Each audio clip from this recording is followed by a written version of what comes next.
that. It is. Lillian, oh, people. Sorry.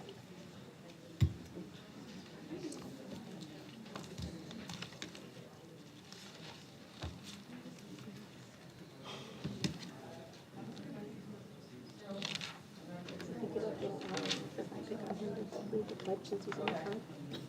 No. I cut Jerry Freedom off guard when I did that.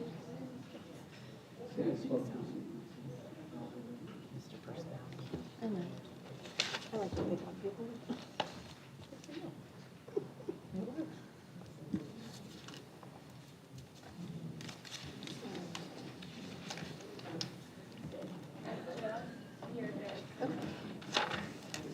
Sounds good.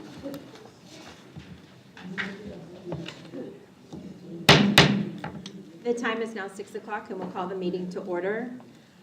For the approval of the agenda, I motion that the board pull the personnel report out of the consent agenda to discuss separately. Do I have a second? I second. I have a motion and a second. All in favor say aye. Aye. Any opposed? Motion carries. Please rise for the pledge. Mr. Skillicorn, will you please lead us? Pledge allegiance to the flag of the United States of America and to the republic for which it stands, one nation, under God, indivisible, with liberty and justice for all. Thank you.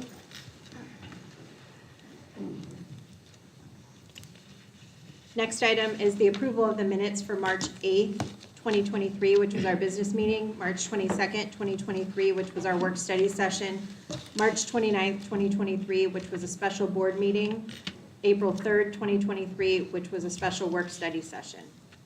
I move that we approve the minutes. I second. I have a motion and a second. All in favor say aye. Aye. Any opposed? Motion carries. Next up is informational reports, and we'll hear from Superintendent Jay. All right, Madam President, members of the board and guests, thanks for coming tonight. Excited about our celebrations and to hear some things about McDowell Mountain Elementary School tonight, so that's awesome.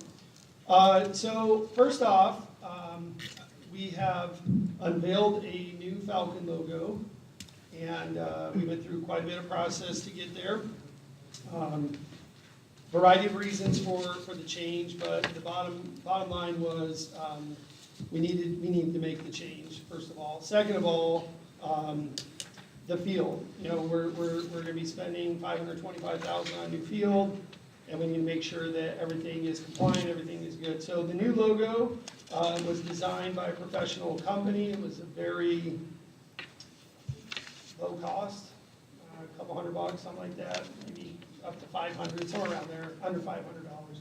But we had a professional company come in and work with us. They took kind of our storied past, tried to make it work.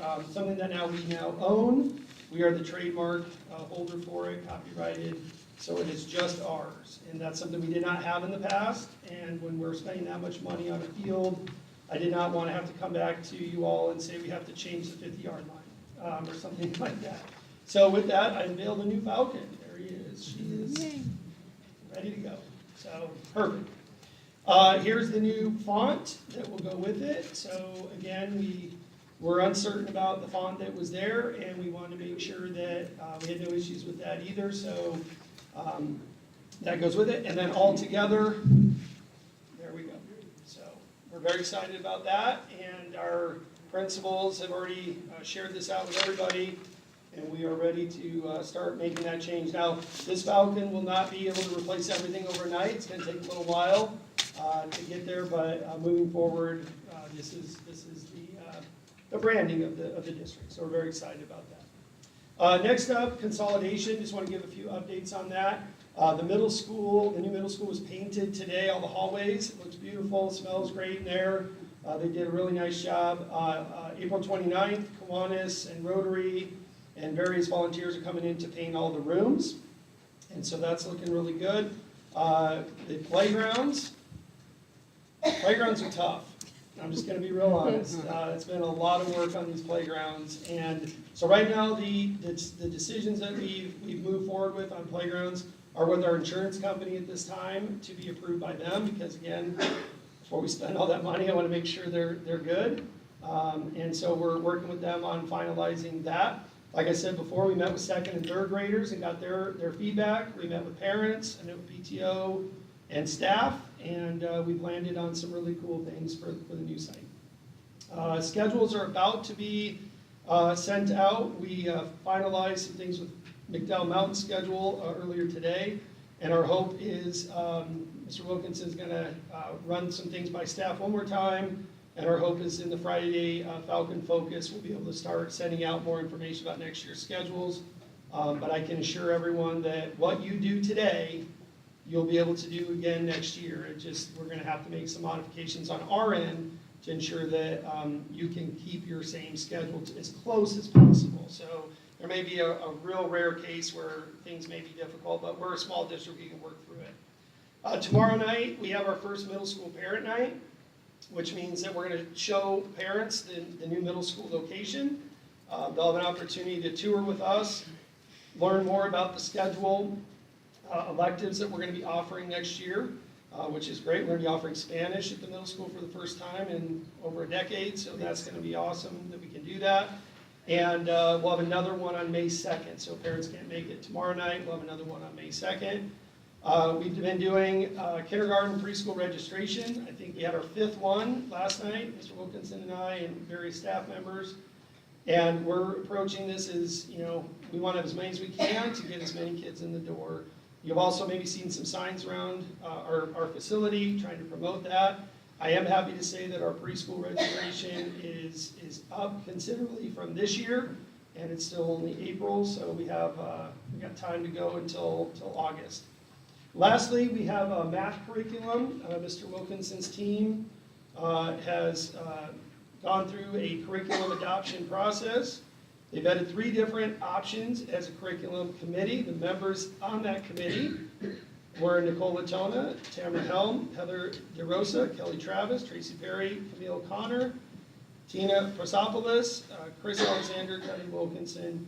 And these books will, starting tomorrow, these math curriculum will be on display in the district office for everyone to come look for the next 60 days. After the public has an opportunity to take a look at the math curriculum, then the committee will make that final recommendation to the governing board for approval at that time. And we'll have more information as we get closer to that. So with that, I conclude my comments.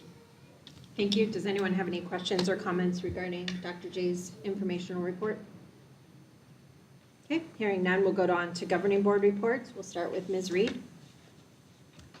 I was able to attend a couple of the coffees with the principals, and I just wanted to reiterate what a great opportunity that is for parents or community members to hear what's going on at each site, be updated on things that the staff and the site leaders are working on, as well as hear what other parents or other community members are concerned or have offered to help.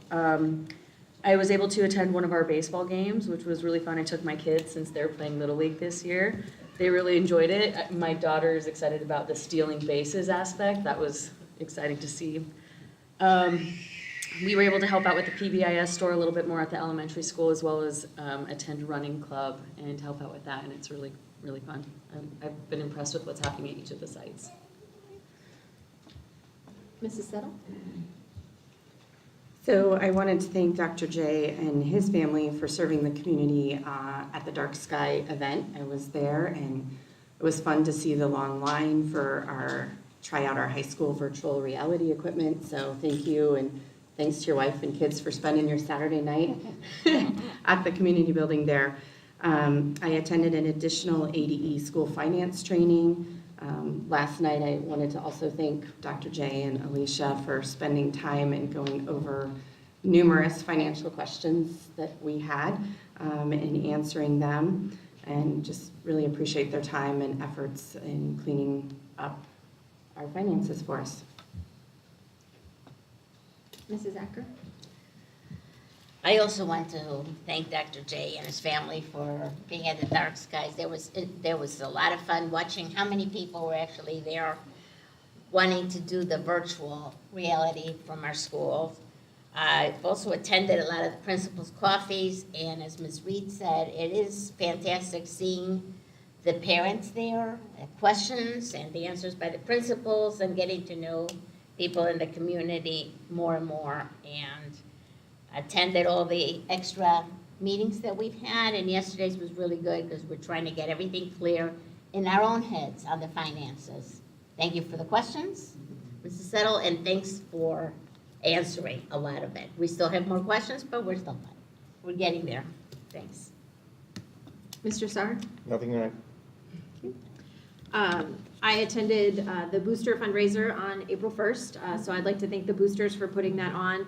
It's their biggest fundraiser of the year. It's a reverse raffle, and I think they ended up selling 159 tickets, which at 100 tickets each, that's $15,900. They give away a $5,000 prize, and then they also do.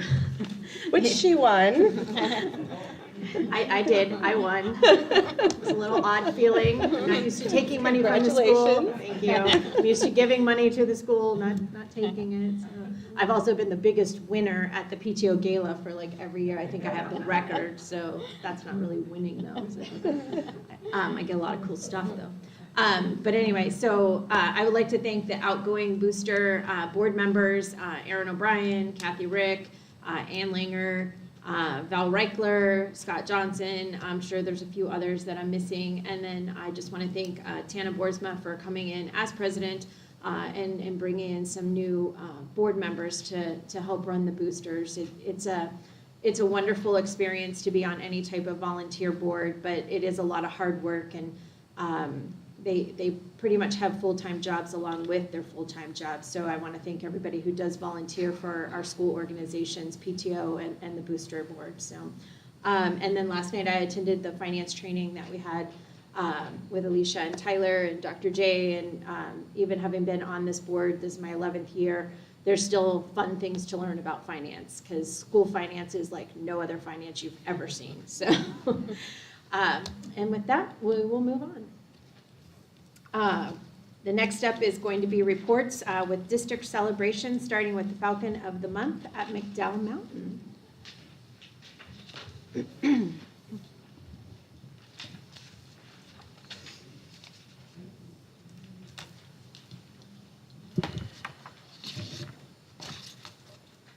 Good evening.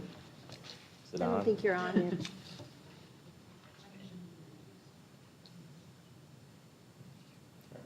Good evening. That's better.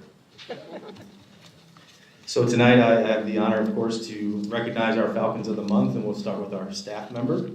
And this month, McDowell Mountain would like to recognize Mrs. Sam Brooks. Ms. Brooks is a longtime Falcon, having attended FHUSD from grades 3 through 12. She has, in her younger days, babysat for numerous families in our community, worked at the Boys and Girls Club, and currently works at a local restaurant after her teaching duties end. Her choice to stay and teach in the community in which she grew up is the epitome of the Falcon Way. Although her past in Fountain Hills is extensive and admirable, this pales in comparison to how gifted of an educator Mrs. Brooks is. Her dynamic and engaging methods are the reason her students thrive in her classroom, as well as why I always look forward to visiting Sam's room. Mrs. Brooks is also a technology superstar, that's my title for her, and is the first person I run to when I have a tech issue. But the attribute I admire most about Mrs. Brooks is her willingness to provide feedback and input when sharing a concern or issue. Every time she brings a problem to me, she offers a solution, which I wisely accept and implement. I can honestly say that if it weren't for Mrs. Brooks and a few others at MMES, I don't know if I would be standing here today. So thank you, Sam, for your dedication, your patience, and input over the past year and a half. It is appreciated more than you will ever know. Mrs. Sam Brooks.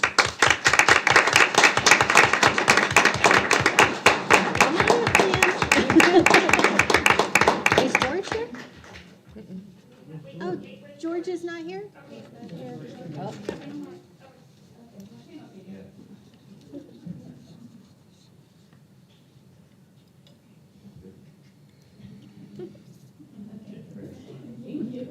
And for those of you that don't know, this is Mr. Wilkinson from the elementary school. Yes. Thank you, Ms. Reed. I thought you'd introduce yourself. but I you know, didn't. I was so eager to start, so I apologize. That's right. It's exciting to talk about Sam, so. Yeah. Next up, we have our Falcon of the Month, our student Falcon of the Month. And this goes to third grader Mackenzie Dungeva. Mackenzie is an enthusiastic learner who enjoys school. This is from Mrs. Brooks. This is her teacher. Mackenzie is an enthusiastic learner who enjoys school. She is a bright and self-disciplined student who shows genuine excitement for classroom activities. Mackenzie is a student who you can always rely on and always displays stellar Falcon behavior. She is kind and compassionate friend to all of her classmates. You can find Mackenzie reading a book or taking the time to create beautiful art. Our student of the month, Mackenzie Dungeva.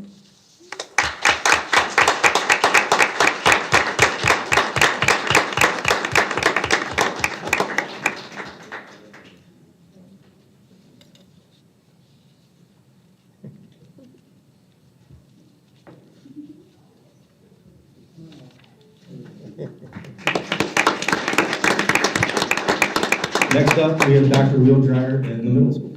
Thank you. Thank you.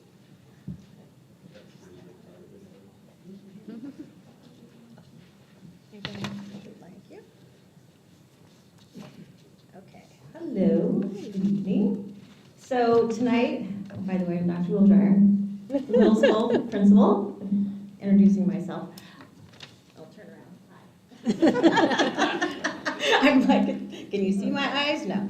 All right. So tonight I get the honor of our staff Falcon of the Month, which is our 7th and 8th grade science teacher, Mr. John Ingalls, who's here tonight. So the one thing about him is that he is one amazing science teacher. He's been teaching for a very long time, and with that, he is able to create a well-rounded curriculum that keeps students engaged, and he piques their interest, always looking forward to what comes next. Not only does he instruct in the typical classroom setting, but he oftentimes sends us an email and says, hey, I'm taking the students outside. I'm like, yes! Getting outside of the classroom, working in our garden, working out in the field, doing some really cool labs. His classes are very much invested into the Fountain Hills Middle School garden, like I said. He is also a sponsor of our robotics. With all things combined, Mr. Ingalls, prepares his students very well as they took the Arizona Science Assessment.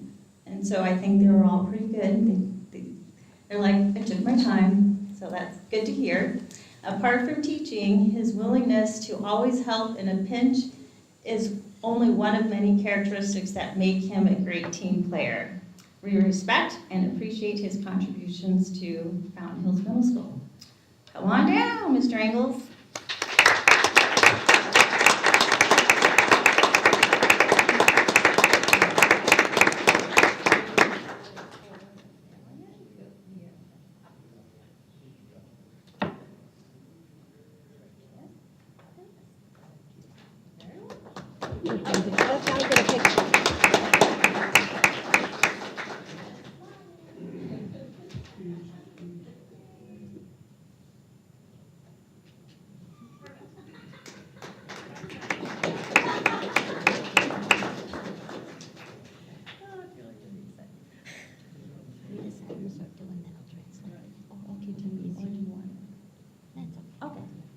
Alrighty. Thank you for doing that. Okay, so tonight for our student, his name is Stefano Villalava, and we have Lillian, who's going to be our interpreter for the family. So he's our 5th grade student, Falcon of the Month. He's a wonderful addition to our middle school. Stefano is a newcomer all the way from Peru, who is developing his English skills at an exceptional rate. Stefano Villalba, de 5º grado, Falcón del Mes. Es una maravillosa adición a la escuela del medio de Fountain Hills. Stefano es recién llegado de Perú, que está desarrollando su habilidad al inglés en un nivel excepcional. It is no surprise he made the honor roll first semester too. He never shies away from academic challenges, he embraces them. No es ninguna sorpresa que ha logrado el cuadro de honor en su primer semestre acá. No tiene ninguna timidez en su aprendizaje académico, lo abraza todo. We are so proud of Stefano, not only for his academic achievement and the stride he has made, but Stefano is a genuine, kind, and sincere friend to all. He fits the Falcon profile to the T with the solid character traits of being respectful, responsible, safe, and kind. Estamos tan orgullosos de Stefano, no solo por lo que logra académicamente y todos los pasos que ha tomado, sino también porque Stefano es un auténtico, bueno y sincero amigo a todos. Él demuestra el retrato de un falcón perfectamente, con sus rasgos de carácter sólido, respetuoso, responsable, seguro y amable. All right, Stefano, come on down.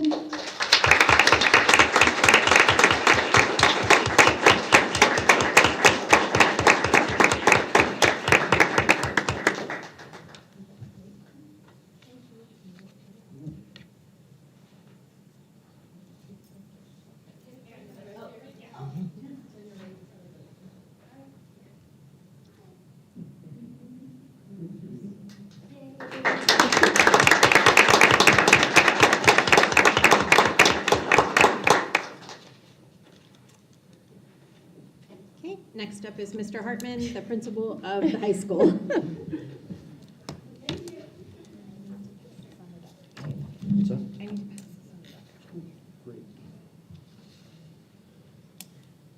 Thank you. Hello, everybody. Last time I wasn't wearing my readers and I gave the student certificate to the faculty members, so we are always trying to improve. Our first honoree for faculty is someone that brings energy and positive attitude daily, and it is unmatched from what I have seen. It's infectious to students and other staff. Whether she is energetically moving around campus, saying hello, teaching, or talking about football with her principal, she brings a smile to the faces of all those with whom she interacts. She's a team player, always ready and willing to help without asking anything in return. She demonstrates all the traits of the Falcon Way daily with all interactions and actions. Any campus would be better off with this individual on it, and we are fortunate that she is on ours, and that goes to Nancy Nichols.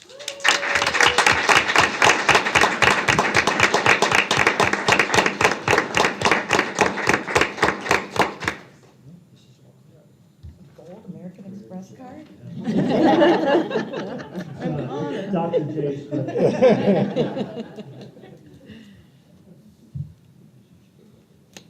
Yes, do more.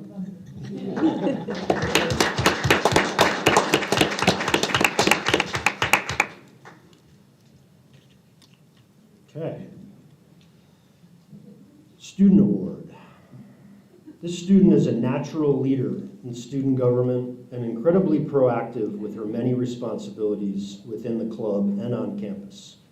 This year alone, she has played a pivotal role in the planning of Prom 2023, along with working to launch our co-sponsored fundraiser with the Fountain Hills Coalition, Falcon Promise. This student truly represents the Falcon Way, and Stugo is incredibly fortunate to have a student like her as part of the organization. She is a stellar student. She exemplifies the merits of a good scholar and what it means to be a Falcon. She is respectful in her interactions with other students and teachers, responsible in her involvement with multiple clubs, and safe and kind in her experiences around campus. Emerson Uphoff.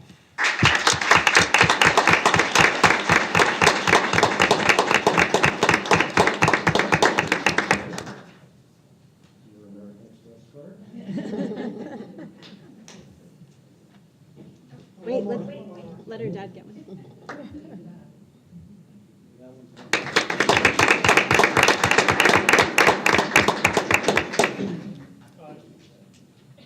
And next up is the district office / transportation staff. Dr. J, will you be awarding that? I am, Okay. and I'm going to use this because I happen to work very closely with Jared Jared has come on as our tech department has come on doing part-time work, but really has been here way more often than I think he thought he would probably when he started. Jared has helped with our Fountain Hills Day, our Chamber of Commerce events that we've done down on the avenue, set up our tents. He's installed several televisions around camp. He's really good at that. He just set one up for tomorrow night's tour of our new middle school classrooms. He's done all the VR work, so when you all thanked me earlier for being at the VR, I couldn't have done that if Jared wasn't there 3 hours earlier setting up all of those very nicely set up, everything working properly. And I even called him because I had an error message, and he answered and walked me through it. So Jared has done everything and more for our district. He has been just an amazing hire for us this year. He's just done a great job. So I'm very pleased to have Jared Andre to be our Falcon of the Month. I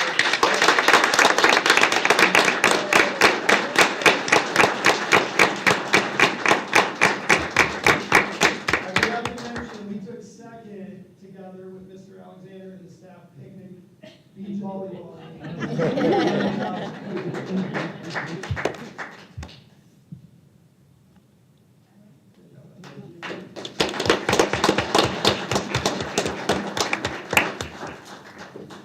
Thank you. Congratulations to all the Falcons of the Month. Next up is Stugo. Do we have students from Stugo? We do.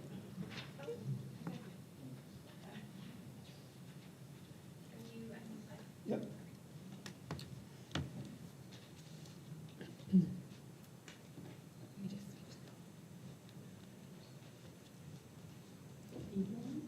Hi again.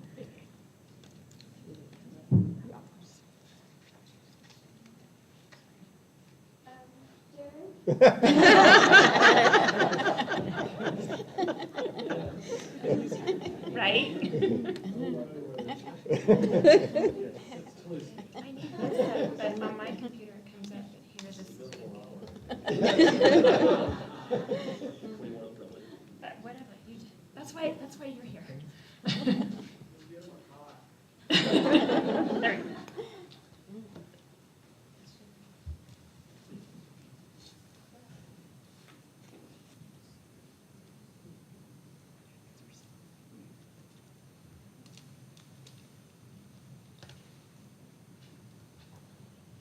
If you can guess who does the ticket, my house. Not me.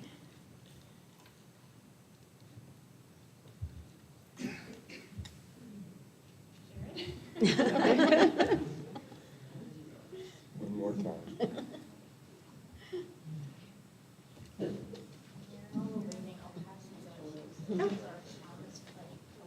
Oh, nice. They're going to be hung up around the schools, and then this is a copy of the pledge. Thank you.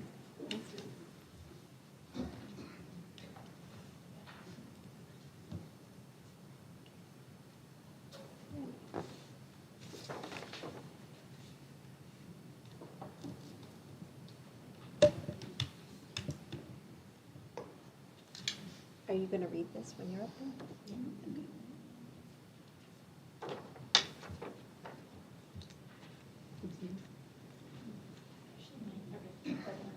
Okay.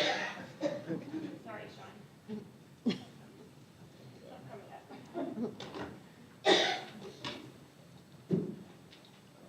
You want to try mine? Send it down to the other members. Give me 1 second, ladies. I appreciate your patience.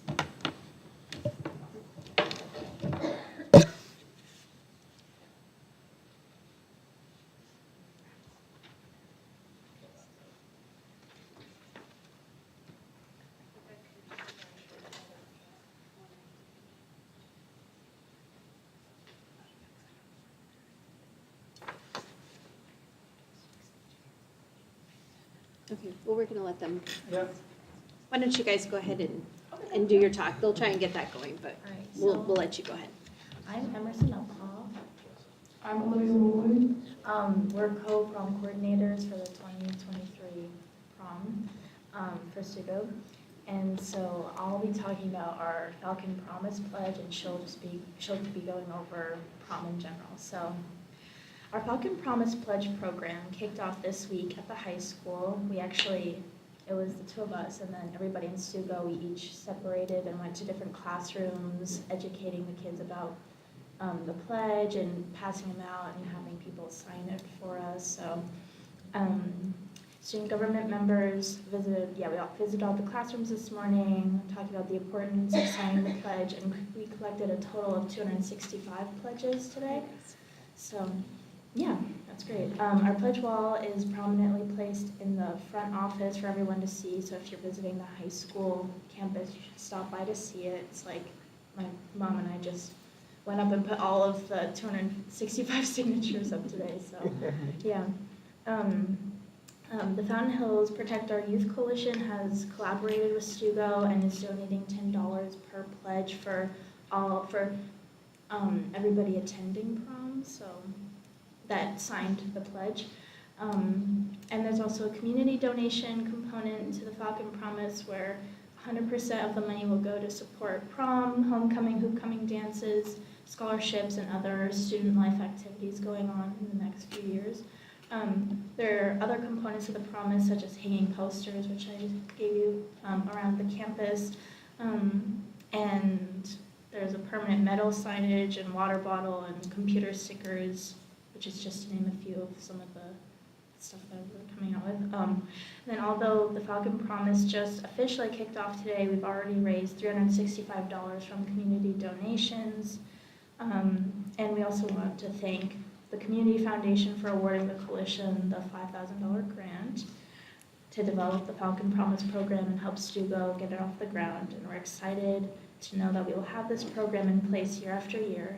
And then anybody in the audience would like to donate to Stugo in support of the Falcon Promise, we would really appreciate it. So, yeah. So I'm just going to tell you a little bit about prom. So prom this year is going to be on May 6th. It's at the same venue it was last year, the Legacy Ballroom.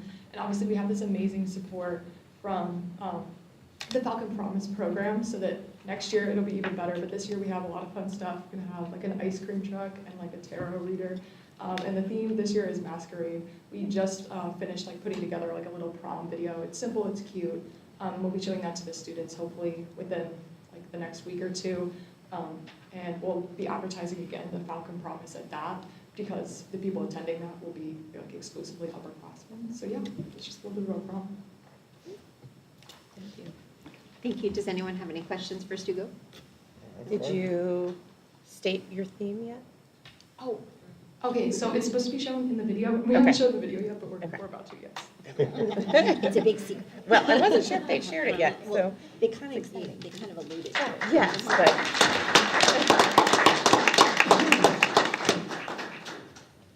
Okay. Thank you, ladies. And if you have homework, you are definitely excused to go home and do that. Or you can just sit and listen to this boring stuff, but it's all right. Next up is Mr. Wilkinson. He is going to give us his presentation on McDowell Mountain Elementary. Well, that is if I can get the PowerPoint up. We'll give it to Sean. Hey, Sean. They still have their stuff down here. Their poster. The poster, the promise.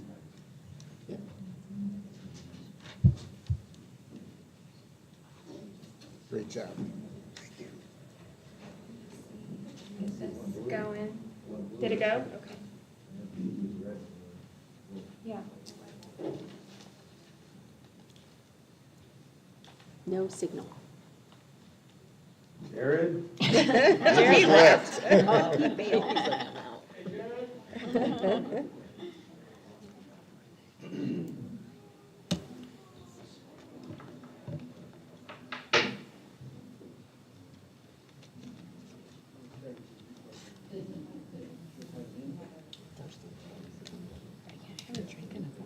This one is almost gone. I think it's already on my connection here. I don't know why we're having a problem with it, so. Yeah, it's okay. We'll imagine. Yeah. I'll do my best to use vivid language to give you the slides. So good evening. My name is Kevin Wilkinson. I'm the principal of McDowell Mountain Elementary. My name is Nicole Latona. I'm the Dean of Students. And we are very excited to be here tonight to share with you the progress that McDowell Mountain has made in the last year. And so my first slide, again, I'll try to describe the slide the best I can. We have pictures too. Those I can't help you with, but if we get this up and running, I would love to come back and show you some of the pictures that we've been able to take over the last year. But for those of you that don't know, I started last January, so this is roughly a year and some change that I've been the principal over at McDowell Mountain. When I took over, there were many challenges, but we had dedicated, amazing staff and students, and we continue to have great parents, great community support. We just needed to get some things in place, and that's what I wanted to share with you tonight. So the first thing I did was I sent out our goals to our families in August in my Falcon Focus. So I sent a weekly Falcon Focus to our families. And I have 4 goals, and I'm going to present the first 2, and Nicole is going to present the second 2. But they're pretty straightforward, and in each slide and each goal, I have ways that we've met these goals and things that we're continuing to do to be better at these goals. But the 4 goals were to provide a safe environment for all stakeholders, to increase student achievement and recognition through various initiatives, provide reliable and consistent communication to families, and offer events and activities for community engagement.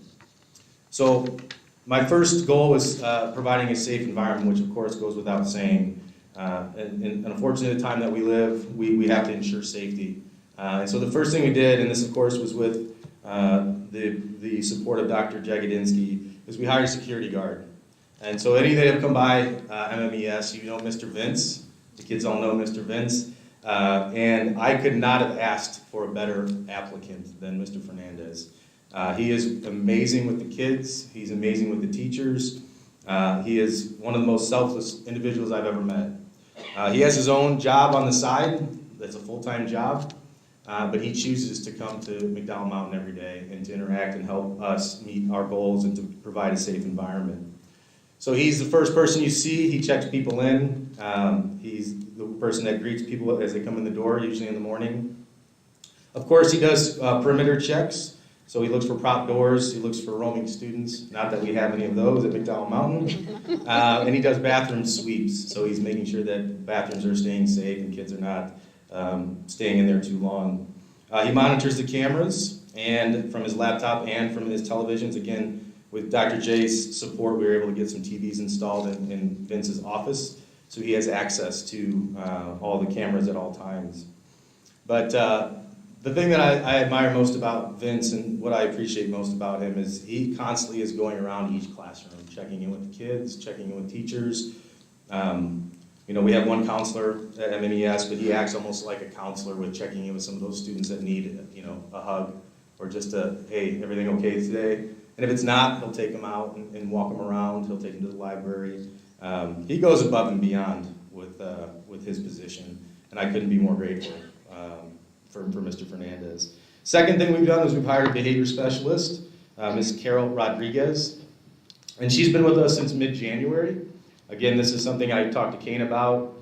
You know, I know that coming out of the COVID and the pandemic, everyone's kind of tired of talking about it, but the fact remains there are still gaps, not only in learning, but the behaviors that students didn't learn when they were at home or in a hybrid model. We're still dealing with those. And you know, I said that to Kane very loudly and very clearly that we need some more support. So we went out and hired Ms. Rodriguez, and she has been a tremendous addition to our team. She's, again, like the title suggests, she works with students who have behavior issues. Not only that, though, she also helps teachers who don't know how to de-escalate a student, because that's half the battle, is knowing how to de-escalate a student, figuring out what their triggers are, and making sure that we try not to hit those triggers. So she has been a godsend for the students, for us, but also for teachers and helping them with their classroom management with students with behavior issues. We've also partnered with the Boys and Girls Club, with the help of Dr. J, for recess supervision. So over the past year, we've had, 3 or 4 different people from the Boys and Girls Club helping with recess supervision.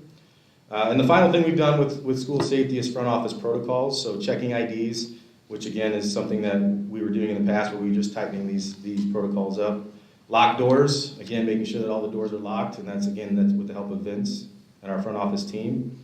We also have walkie-talkies in every classroom, so a teacher doesn't have to run to a telephone to get assistance. That was an initiative that I started because I thought it was really important. Wherever they are in the building, they need to be able to let us know if they need assistance or support, or if there's somebody in the building that shouldn't be in the building. So they don't have to run to the nearest telephone. They keep their walkie-talkie on them, and every single classroom at McDowell Mountain has one. The next slide was a picture of Mr. Vince in his office with a very cheesy smile and waving at you. But of course you can't see that. But again, Mr. Vince has been an amazing addition. But I wanted to share that with you as well. Our second goal was student achievement and recognition. So for this one, we have essentially 5 bullet points. The first thing that we are doing is curriculum alignment. And you heard Dr. J earlier talk about the math curriculum that we're adopting. Of course, with your blessing. But that's a big piece that we were missing at McDowell Mountain, is having everybody using the same math curriculum and the same reading curriculum. It was kind of all over the place, and we're in the process of cleaning it up, but we're almost there. But that helps a lot with student achievement, because if not all the kids are learning the same thing, and they're not all being taught with the same materials, it gets pretty messy pretty quickly. The same thing goes for PLC. This year we asked our teams, every team, to meet in a professional learning community. So once a week they meet and they talk about their students, but more importantly talk about what are they teaching. And again, that curriculum alignment really helps in PLC. So that's a 1 day a week each team meets to discuss what they're teaching, how it's going, and best practices. We've reinstituted SST, which is Student Support Team. So teachers refer students who are having trouble academically or behaviorally. We sit around, I think the team is up to 10 people. We talk about the student, we talk about interventions that we can do to help the student, and then we also obviously communicate that home to the parents and ask for their input so that we can start helping students who are struggling academically or behaviorally.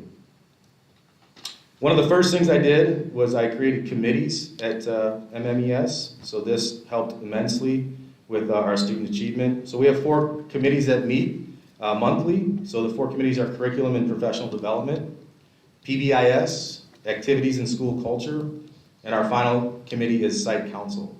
So as I said, they meet monthly and they come up with different initiatives. Just some of the things that we've started from these committees, reading buddies. So right now, what came out of activities and school culture, one of the initiatives, we have 3rd graders that go to preschool and read once a week. And I have pictures, but of course we won't be able to see those. Imagine, yeah.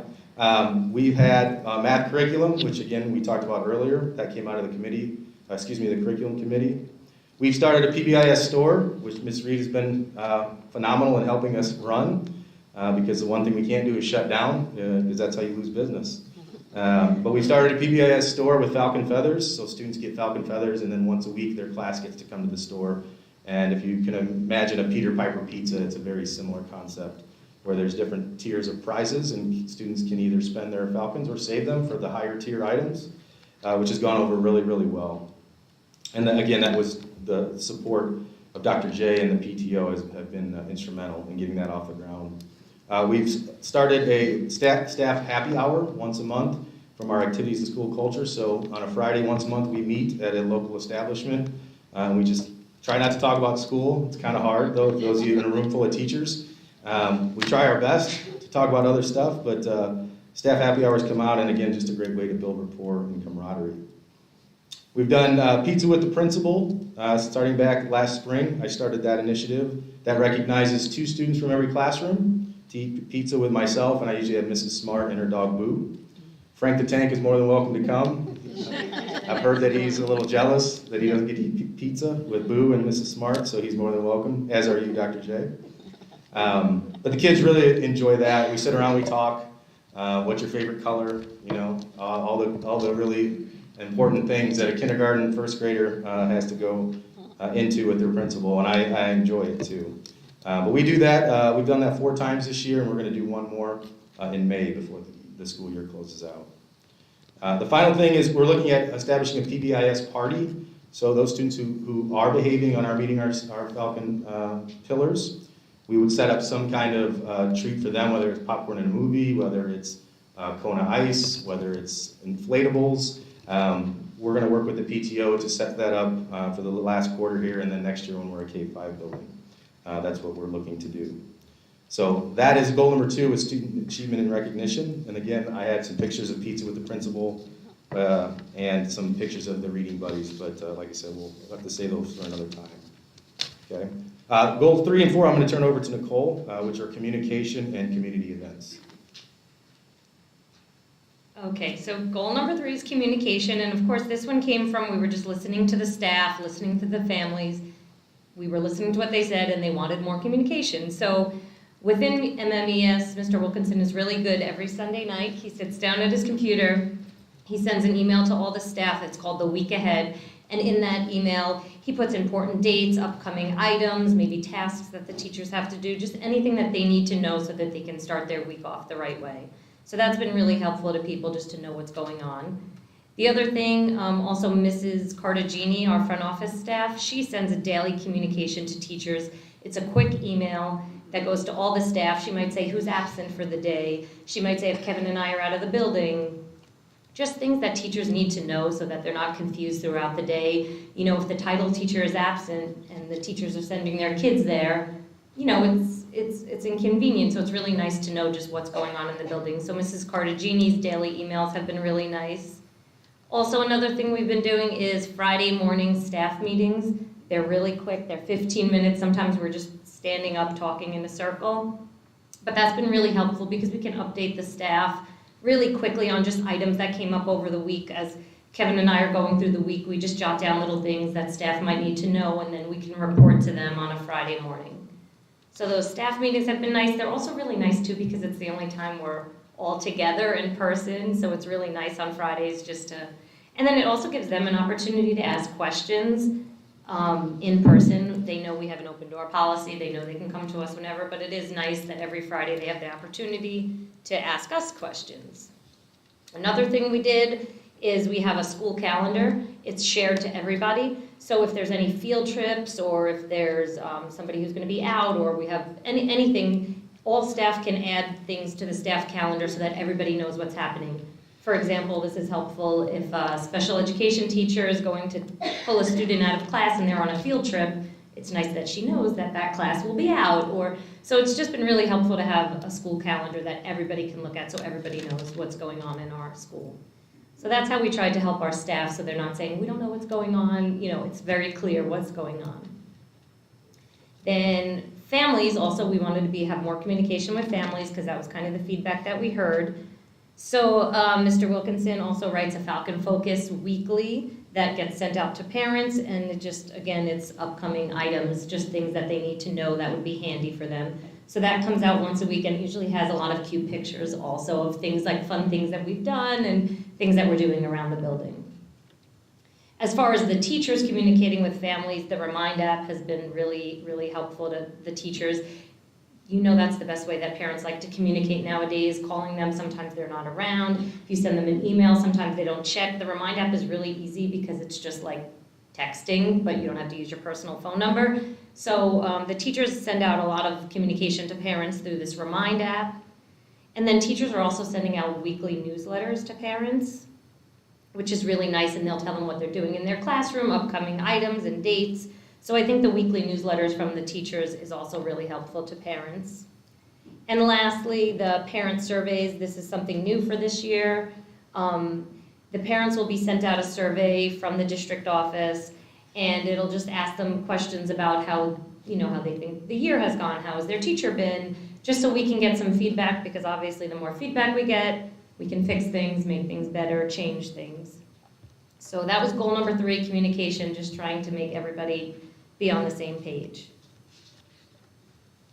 Goal number 4, again, back to COVID, it's called community events, and in the past, you all know we've had a ton of community events at McDowell Mountain. Obviously, a lot of those things went away because of COVID, so this year, one of our pushes was to really get all these things back. We wanted people back in the building, we want families around. Those are some of my most memorable moments is, the music show or coming in for Thanksgiving. So we tried to bring a lot of those things back. So just to list a few of the things that we've done, because we've actually done a lot of them. The Falcon Fiesta, which is the meet your teacher. Parents love that. They come in, they get to meet their teacher. The other thing, of course, the lattes with Latona and Wilkinson. My name only comes first because it goes with the lattes. Coffee with Kevin would have worked too with that. We didn't think of that soon enough. Now you set Yeah. the precedent, so. Now it is what it is. Now it's lattes with a Latona. Yeah. We can't change it. Also this year, we always do something for Halloween, but this year we did something a little different. We did a costume parade, and it was really fun. We had all the kids parade around the building. We had music and we had decorations, and it was really nice. All the community could come and watch the kids.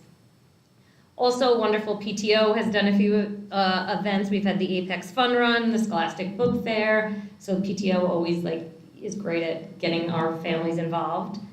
We had Mathnasium come and do a math night. They've done one already. We haven't. We already did the second one. Sorry, I was out last week. So we've already had 2 math nights, and that's really fun to get everybody engaged. We've had quite a few assemblies this year, which also gets parents involved. Student Council has done an assembly for Veterans Day. We had Japanese drummers come in, so we've had some really cool assemblies too. We also brought back Grand Persons Day, which is the annual Thanksgiving lunch when the district office comes and all of you come and help us serve, so that was really nice. We have a science night coming up. It's a pre-K and kinder next week. It's a science night, which is new. We've never done that before, so that'll be really cool. We'll see how that goes. Also, our specials teachers are doing another STEAM night. Well, they'll do some fun activities with art and STEM, and it'll be a really another, cool night for the kids to come and the parents to engage. And then, of course, at the end of the year, we always have our pre-K and kinder graduations or moving up ceremonies, which are always really nice.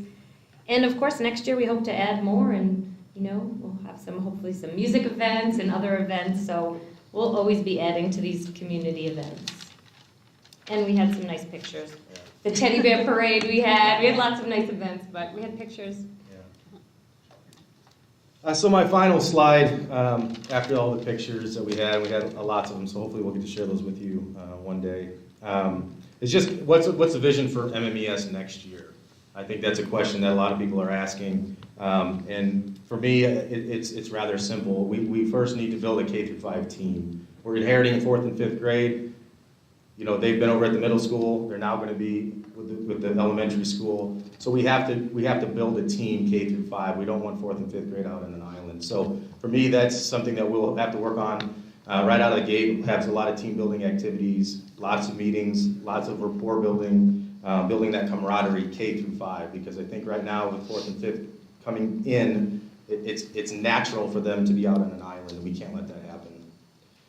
School letter grade for the first time. So McDowell Mountain will receive a grade from the Arizona Department of Education for the very first time next year because we will have 3rd, 4th, and 5th testing, AASA testing. So that is something that, again, we have to come together and we have to prepare our students for. A lot of that is coming from the curriculum. Now that we have reading curriculum and they're going to be retrained at the end of this year, we have a math curriculum and they'll get trained for that at the beginning of next year. We have foundations for phonics. We're finally getting all that cleaned up so that we do have a consistent and viable curriculum in each content area. And that will go a long way for our students being prepared for the AASA testing in the spring.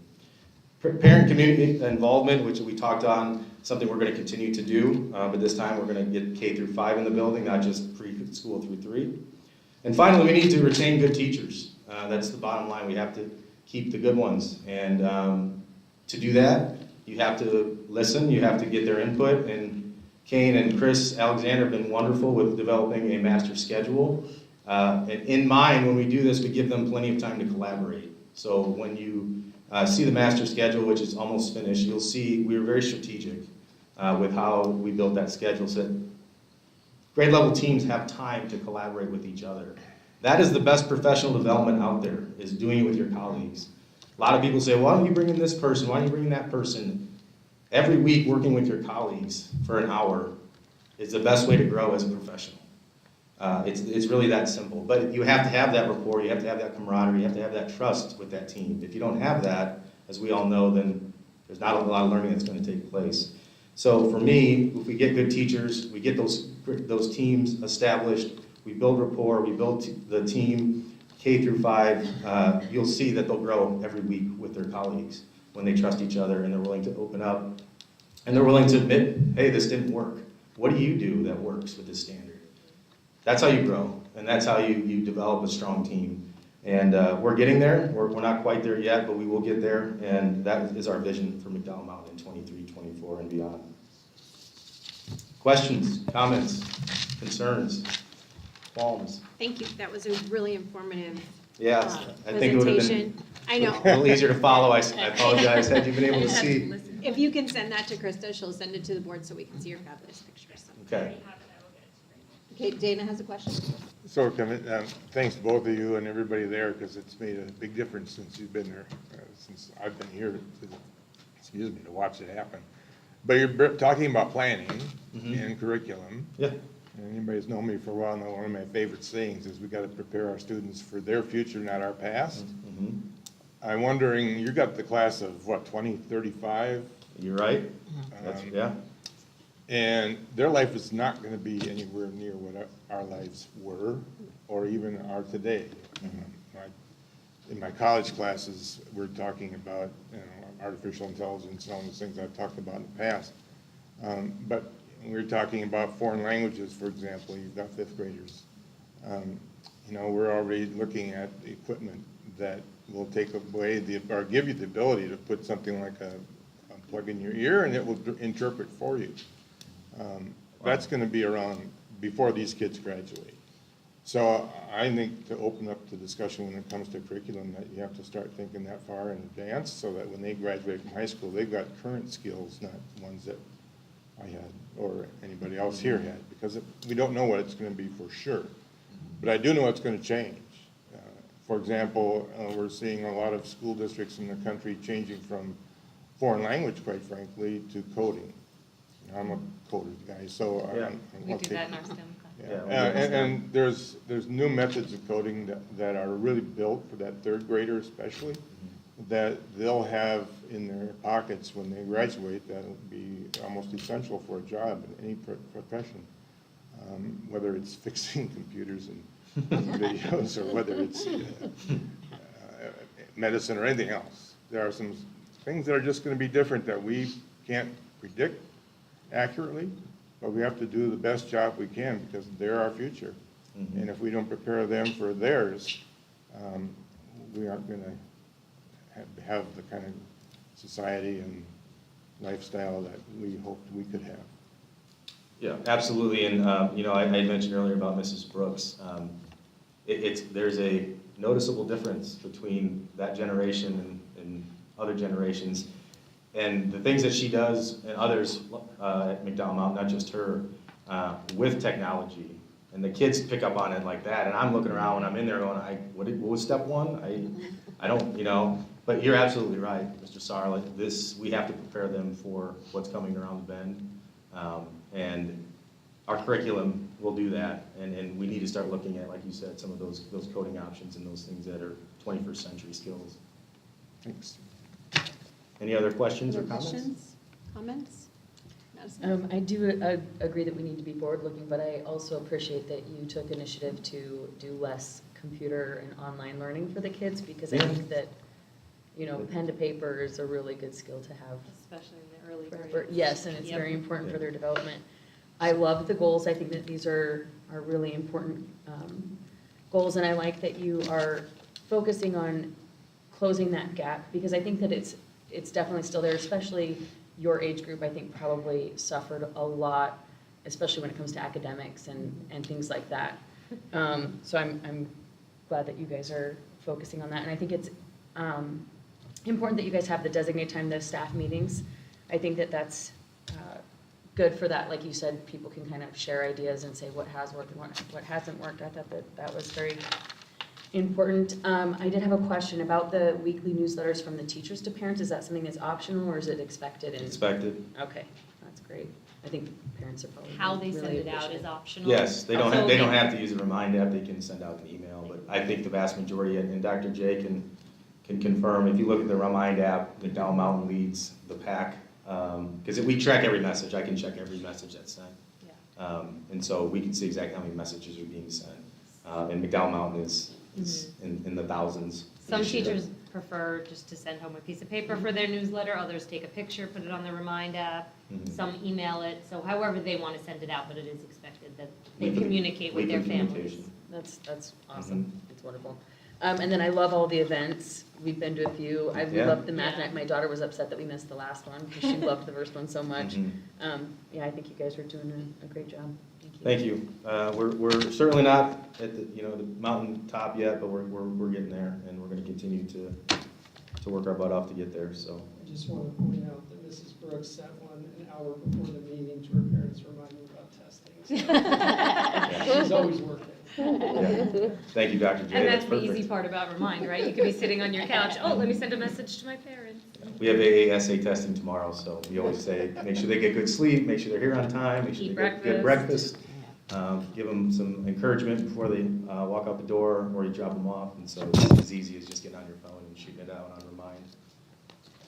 Also, one more thing. Yeah. I wanted to commend you on, I've had more than one parent who's reached out to you with concerns, and the thing that they appreciated the most was that you sympathized with them and, you know, treated them like a parent and connected with them as a parent, I Yeah. guess is what I'm trying to say. Yeah, Multiple I have parents two told me daughters, so I wear a parent hat too, and I try not to put the parent hat on very often when I'm in my professional role, but I think it's unavoidable. Yeah. And so when something happens, of course, as parents, as I think most of us are, we can relate and we can sympathize or empathize. So I absolutely think that's appropriate when applicable. So. And I just have one more comment. Yes. Like, we do get a lot of information from Krista regarding events like Grant Person's Day, and she did tell us about the Teddy Bear Parade and things like that. But always feel free to let the board know when you're having these community events, Okay. because a lot of us would like to attend your assemblies. Okay. And it's a great opportunity for us to come in and see what's going on in the schools along with the community, that in more of an informal way. So Okay. we would love to know when you guys do Add that that. to our communication piece, we need to communicate more. when you Yeah, go. we would love to get that. Would you mind if I added you to the Falcon Focus, which is weekly? That would be wonderful. I don't want to inundate you with stuff, but, It's because I okay. can just add you to our group, and then you'll get everything that I send. As long as it comes to our governing board email, that would be Yeah, great. of course, Okay. of course, of course. Yeah. I will do that. Thank you very much. Thank you very much. Very good. Thank Don't you. forget to Thank send you. it to Krista so we can see your pictures. Okay.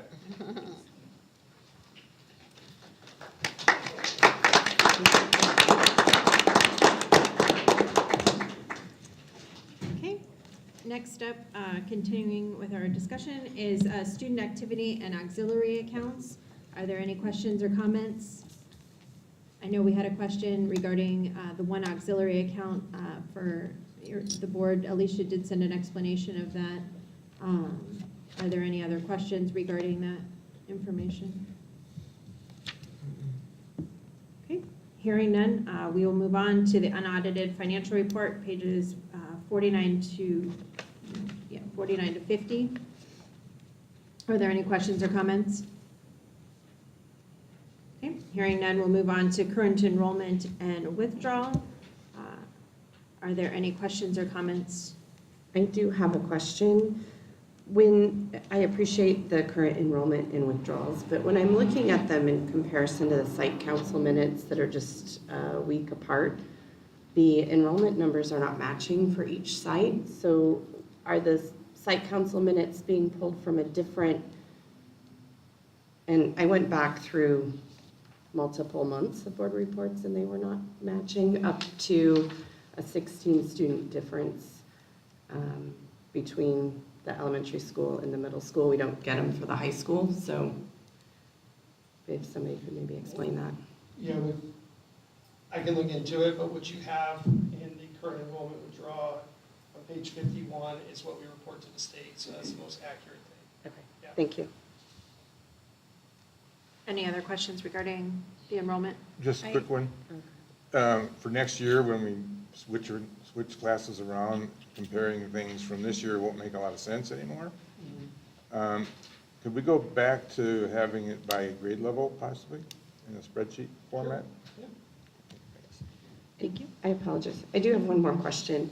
In looking at the virtual academy, our enrollment there has gone up significantly. Is there an explanation that we could get for that? Yeah, I mean, some of it is you'll have, at the high school level, you have students who go in there for credit recovery.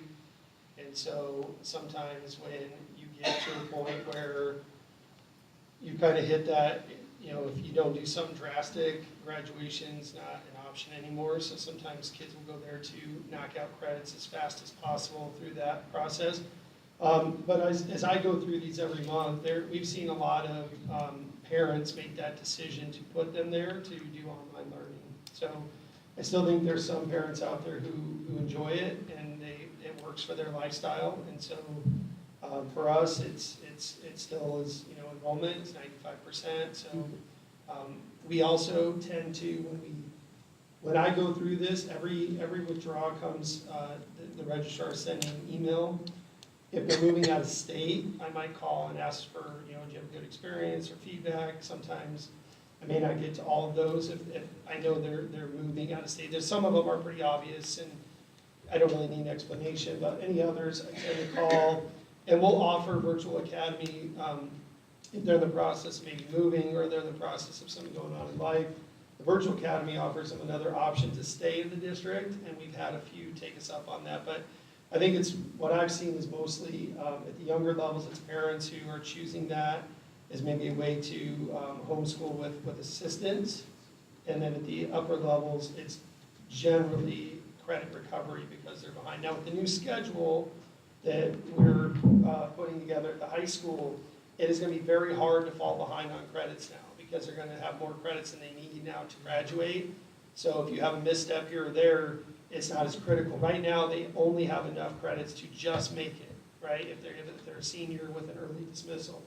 Now they're going to graduate with additional credits, so it's going to be much easier for them to graduate. So if they go in for credit recovery, they're showing up as a withdrawal? If they go completely credit recovery and withdraw completely from one schooling to the other, which we do have, and sometimes those are long-term suspensions. Mm-hmm. Sometimes those are students are struggling with behavior, and some parents may decide to keep their kid home for a while, and so they'll transfer in there and then transfer back. So you'll see a lot of times that for every few that are going in, there's some coming out of there back to the main campuses. So if a student is enrolled in our high school and needs credit recovery, and is it a dual enrollment? It depends on, so if they only need like one class, then we'll put them as one of their sections of one of their periods of the day. They'll go to the library or somewhere like that, and they'll work on that class. But then they're not showing up as an enrollment number in the virtual academy? They would not be in virtual academy. They would be in like an independent study. If they completely need to go because they're 6-7 credits behind, then it makes sense for them in maybe their junior year to go, and because we've tried everything else, so it might be an option for them to go that route, and then once they get some credits caught up, transfer back in and graduate with their class and walk with their class. So, yeah. Thank you. Next up are the site council minutes, pages 53 to 61. Are there any questions regarding site council?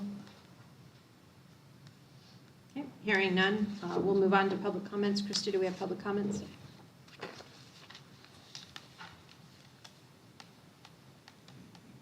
Thank you.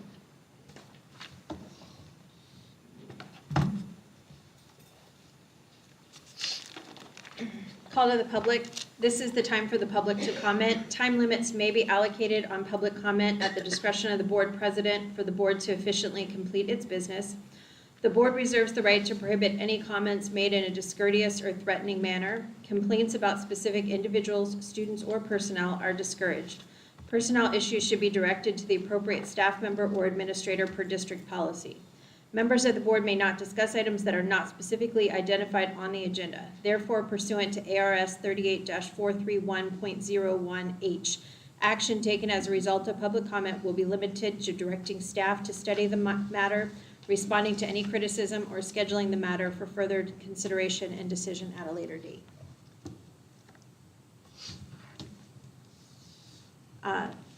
We allot 3 minutes for public comments. That is consistent with each of our board meetings. First up is John Weimer.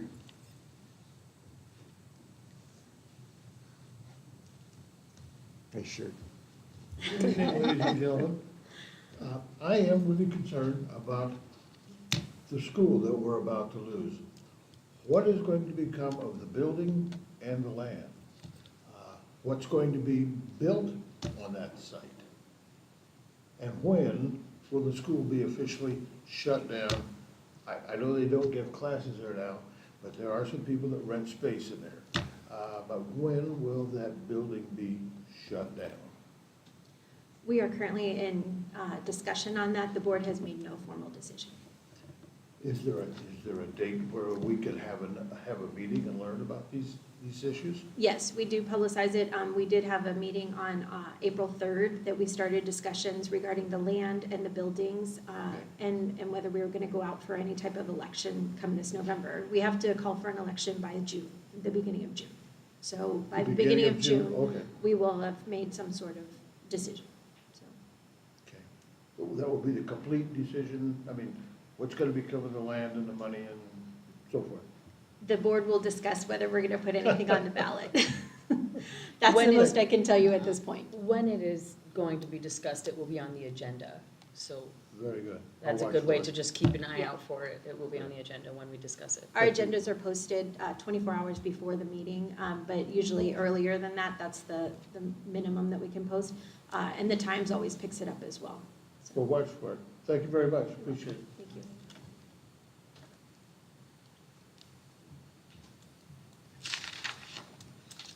Okay, next up is Joe Greco.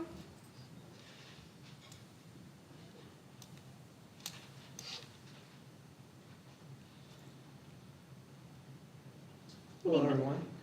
Thank you for your time today.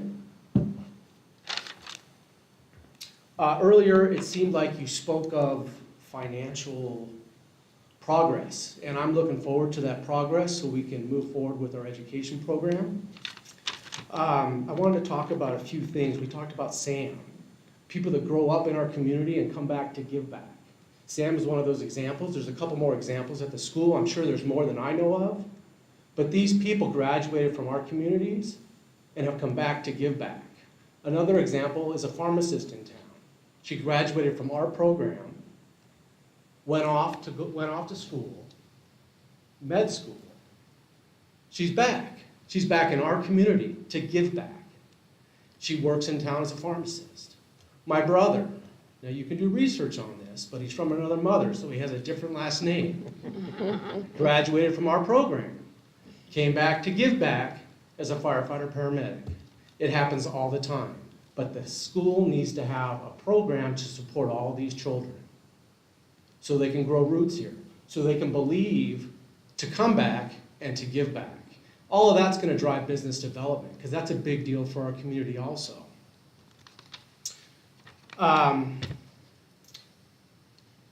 Remember, knowledge is power. I have a friend that's an electrician. He went through our program, our trades program. He found some discarded solar panels, installed them on his dirt. He has his own little solar farm. He now has no need for a utility company. He generates his own power with his knowledge, and it produces capital for him. And that's all due to education. Everything that we're here to support.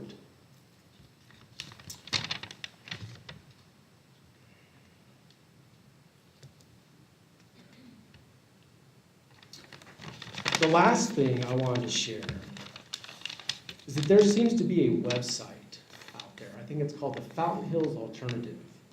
And this website is full of false information about our community and about our education system.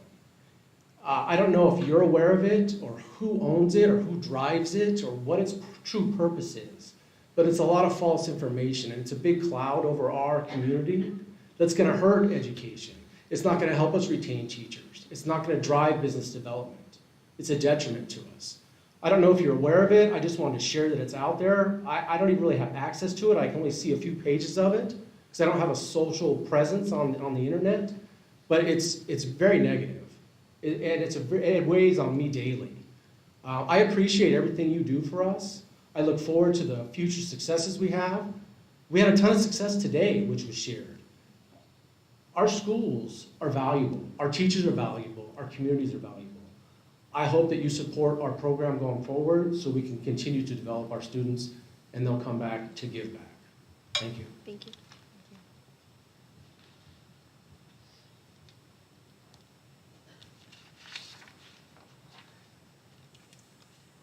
Next up is Nancy Ordowski.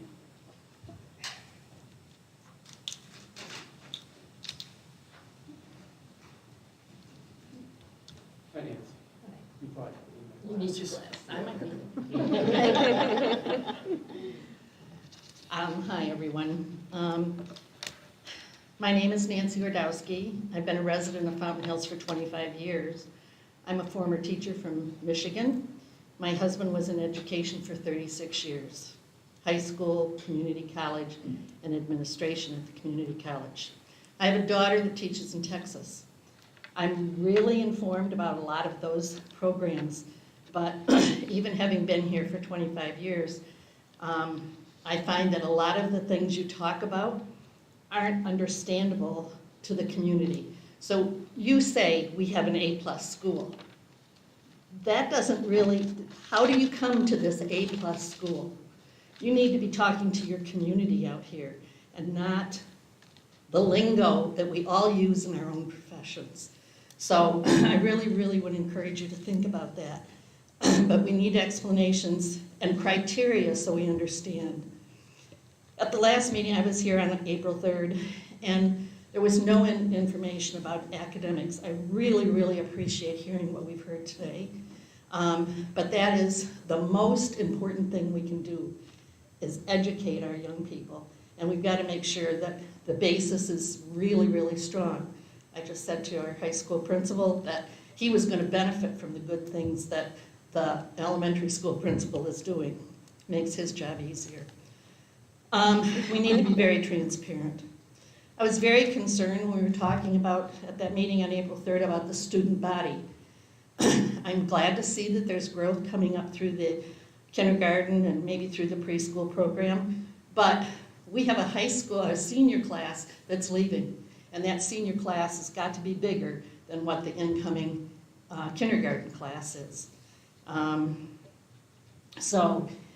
That is very, very important to us because that's how our teachers get paid, and I believe in paying our teachers. But we've got to make sure that we're hearing all of that information and not just the little goody things here on the bottom and forget about what's being lost at the top level. I have to say, I don't understand, this goes back to the buildings and things, I don't understand, and I mean this for every community building, every building that's built with taxpayer money, why there isn't a budget put in the day that ground is dug for the foundation. Because there should be a fund, a budget for always to support those schools, our community center, our library, I don't care what it is, when we're paying it with tax dollars, that money needs to be put in from day one when that building is put on the ground. So hopefully we can start thinking about that. We wouldn't necessarily need all these huge bond issues and overrides and everything else. And that's a big issue for taxpayers. Just an aside, I'm not going to be handicapped forever, but I am right now. And I noticed you can't come in the front door in this building because there's no handicap access. Might need to think about that. Please take into consideration some of these things. Talk to your community in a community way so that we have a better understanding of the things that you're sharing with us. Thank you. Thank you. I'll just clarify that the meeting on April 3rd was a special meeting. It was called last minute to start the discussion. I knew that, but Okay. I also felt that we needed to be talking about academics as well as the sports and everything else. Sure, it's just that meeting was only designated for that, so, but I understand. We do have a business meeting once a month, and that's where we typically talk about academics and a work study session that's also talked. It helped with what you spoke with tonight, what your principal from the elementary school and so forth. Thank you, I'm glad you were here. Thank you. Next up is Heather Chandler.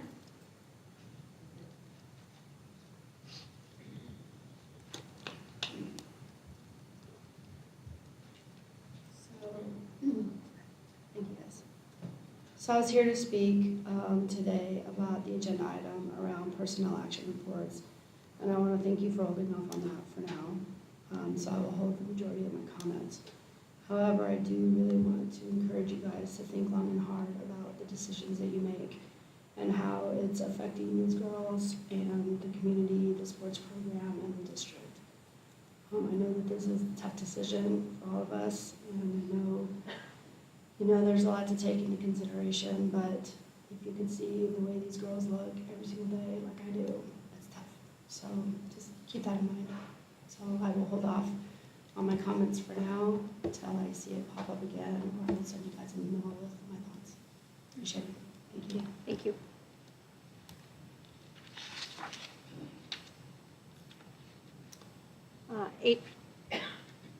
Adriana? She had to leave. Okay, thank you. I'm sorry. Oh, okay. Okay, that concludes the public comments.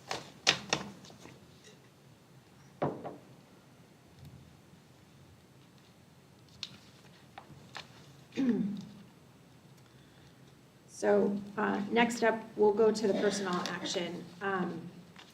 Based on some information that we received today and in accordance with policy GDQD, discipline, suspension, and dismissal of support staff members that you all received on the dais, I am going to move that we approve the personnel agenda minus Lawrence Hughes.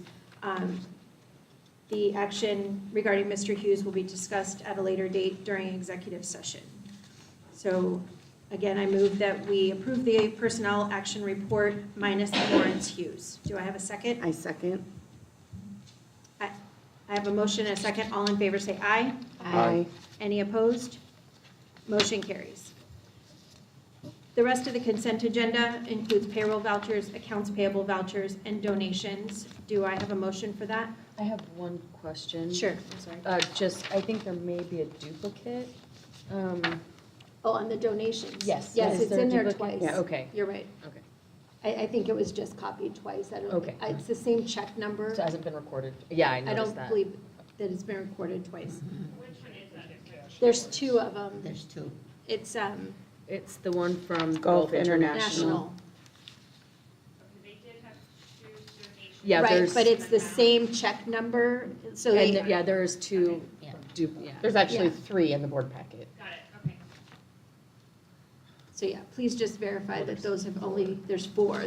There's 2 of each. Yeah, same amount, same check number. I think the page just got copied twice. Yeah. Which actually, then I had another question, now that you bring that up. I'll get to that.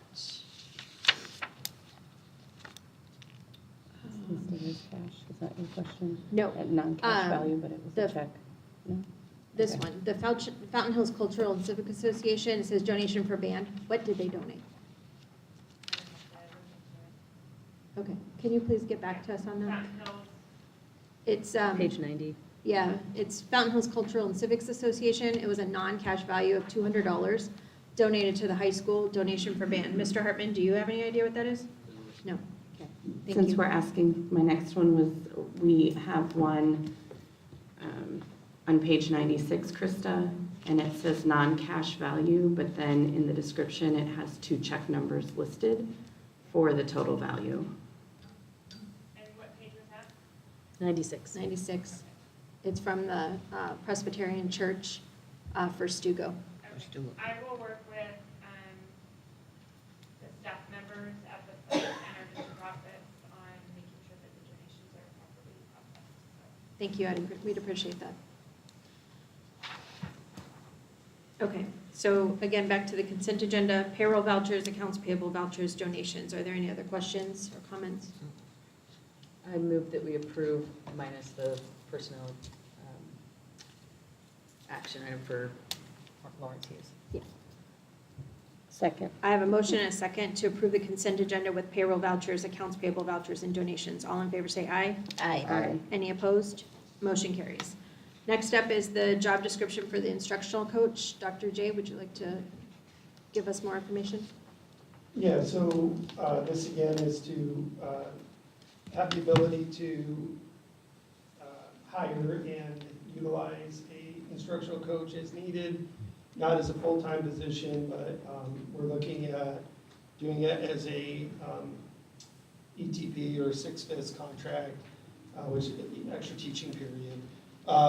The idea is to utilize some of our staff that are strong in the classroom, who have great command over management, curriculum, a variety of teaching methods, and to use them to help our newer and younger teachers who need that additional assistance. So I foresee possibly 2 6/5 next year, one at the middle school, possibly one at the high school. Very minimal cost in comparison to having a full-time person, which we're not ready for that. And so until I feel we're ready for that, we could build into maybe that becoming a full-time instructional position. But at this time, with our enrollment where it's at and our needs, this would be more of a part-time position. So. Thank you. Are there questions or comments regarding the instructional job coach description? I think it is something that's needed, and at this point, having it be extra duty makes more sense. So this is a district-wide position, or That there will would be by more site. by So site? Okay. we're looking at the middle school and the high school each having a teacher for one period a day where they're free from teaching during that period. They don't have anything scheduled, and they can go visit teachers in their classrooms and work with them on prep period and things like that. Any other questions or comments? Okay, hearing none, I move that we approve the job description for the instructional coach. I second. I have a motion and a second. All in favor say aye. Aye. Any opposed? Motion carries. Next up is the job description for the school counselor, Dr. J. Yeah, Madam President, members of the board and guests, this is, again, brought to you to clarify language of the counselor job description as we're out hiring for those. We want to be very clear in what our expectations are for that position. The district has traditionally in the past not had a counselor at the elementary school. That is something that we do have currently. We have wrote a safety grant for all 3 counseling positions at all 3 sites. We're hopeful that we'll be awarded that because that would obviously come off our M&O budget. We also have different needs at different sites. So as we hire out, we're going to need to hire a elementary and possibly a high school counselor. We just want to make sure that when we hire them that we're very clear on what that job description is. So this was requested by our counselors that we revise this and clean that up. Are there questions regarding the counselor job description?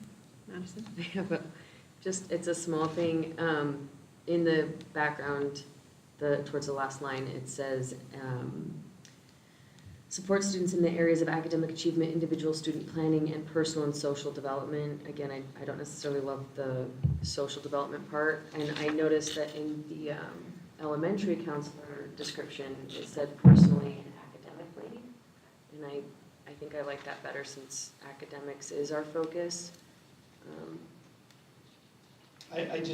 Counselors are that's where kids go when they have, they need assistance in those areas. And so, they're not able to do like full sessions. They're not, an individual therapist. They're there to help students with, issues that they have. A lot of times kids have social issues between them and another child or them and a teacher. And so to be able to go to your counselor and have that ability to have them work and,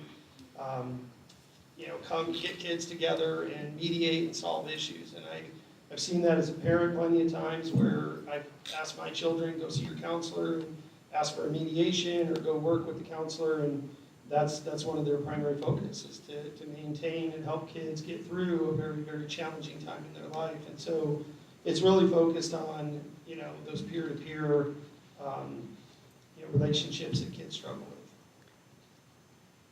with. It also, in the job posting, job details, it talks about assisting parents in understanding students. And I think that as a school, we need to be here and focus on education. Parents have their own insurance where they can hire a personal counselor to assist themselves and their children. And then finally, also, I was not a big fan of group counseling, where it states group counseling, monitor and observe, our students' social and emotional issues. And one of the requirements could just be, and I don't mean it just be, but one of the requirements stated was a master's degree in education. And I take issue with someone with a master's degree in education providing counseling work for students. Well, they have to be certified as a counselor. Yeah, that's a requirement for us. And I will say that parents, all we do is we help parents with resources. There are parents who need help with resources. They're really struggling and they come to us and ask for assistance. So we have a crisis team situation and we have to intervene and help a kid and a family through a tough time. That's what the counselor's there for, is to help those parents find resources and get them connected with the help that these kids need. And we have state agencies to provide those resources. Yeah, and and I'm just not a fan of our school district getting into those weeds. But that is part of what a counselor must do. Yeah. That's always been the case. Although I think But we're when it using comes- money that we could be using to pay our teachers to hire a school counselor and taking potential funds from our M&O. I understand we've applied for the grant, and it's unfortunate that we are not able to use that grant for SRO support in our schools. But essentially, if we're not approved for that grant money, we are going to take M&O money that could pay teachers to staff a counselor.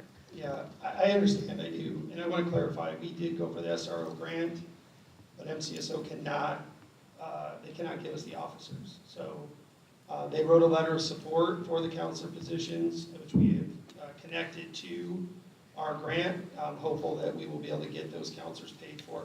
I will tell you that if you talk to our teachers, I'm very confident that our teachers would be very, very, very supportive of each campus having a counselor on campus. And I know our administrators lean very heavily on them. The amount of issues that we're seeing in schools today from when I started a long time ago is just, it's grown so much. And the need for people who have the resources, the availability of time to be able to help kids through tough times, it's a need, and I fully support it. I'm not against counselors, and I'm not against counselors at every site. I guess my concern is still just with the social and emotional aspect of it. And I think that when it comes to social development, that happens by setting the expectations of being part of society. When they come to school, there are expectations for behavior that are set and that they need to meet. And so in that way, counselors absolutely, mediate and things like that. I just don't know that they should be charged with social development, I guess. I don't think that's what it's saying. I think it's saying that they help families and they help students who struggle. And we got to remember that not every kid's family life is the same as everyone else's. And so the number of DCS calls and the number of things we deal with on a very frequent basis is alarming. And so when you have a teacher who teaches a full schedule, they don't have a lot of that time to work with individual students when they have an issue. And so the counselor position is there to be a part of the administrative team, identify academic issues, be part of SST, be a part of committee work. That's a small percentage of what a counselor does on a daily basis. When we went from a C to an A as a high school, Jason Henson was a huge part of that. Erica and Marie were huge parts of that because we had 3 counselors on campus. They were doing a lot of behavior help with us when kids were struggling in class. They were, when we had a 95% graduation rate, a lot of that was Jason. He called every single family who withdrew or any kid who was failing and got them back on track with their academic growth. They do a lot of things to just make the school successful. And if we want to have a well-rounded opportunity for kids, the counselor is a much needed position. The teachers have enough to do in the classroom, and they can't always deal with everything that's happening, that a counselor is definitely needed. A lot of times, parents will request that a meeting is set up because they realize that something's going wrong with the child, whether, they might need an IEP or a 504 plan or any other plan to help them be educated better. The counselor is the one that is there to put everybody together, the teachers, the parents, the child.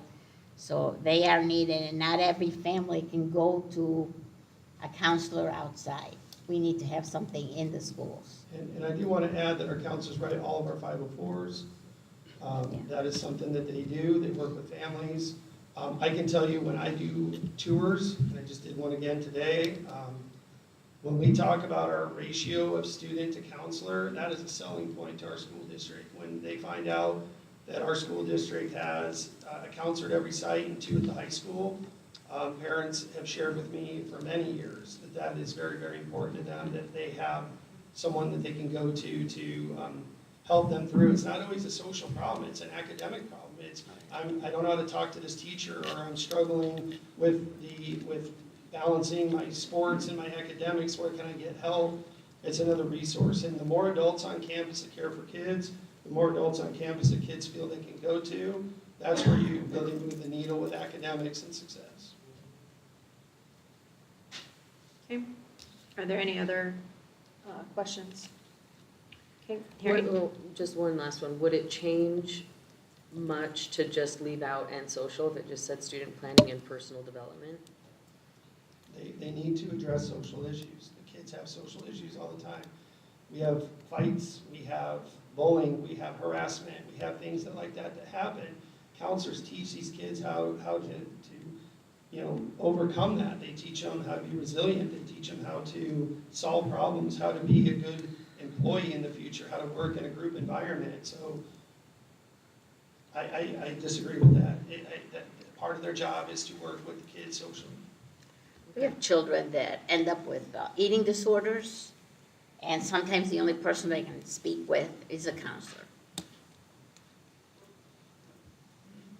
Okay.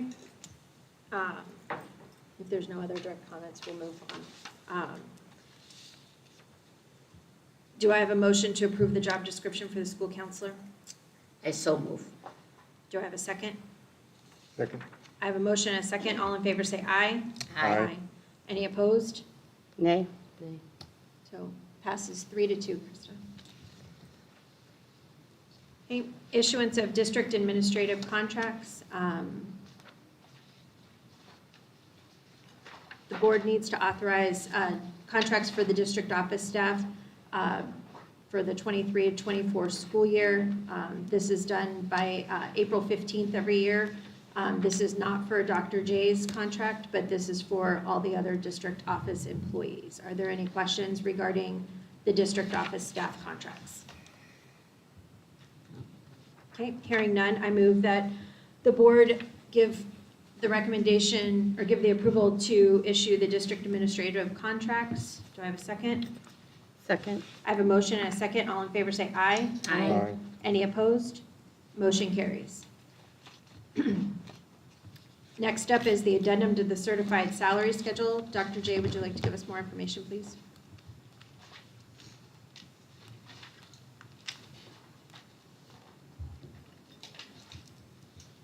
Madam President, members of the board and guests, this is, again, we're going through the meet and confer process. We met with our staff through a lengthy process. We actually met with them twice this year.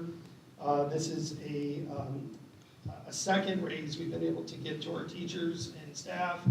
I want to clarify that in the first raise we did in December, that the administration did not take a raise at that time, and nor did I when I renewed my contract. My work has been really hyper-focused on raising our teacher and classified staff salaries. The only way that I can get any kind of increase is the same percentage as our teachers, okay? Our administrative staff is getting, in this round, the second round of increases on their new contracts, a very small percentage based on the fact that we wanted to show them that we appreciate their work. And we all know that when you have a change in leadership, you have teacher turnover rate, and we have to be consistent, and we have to keep moving forward.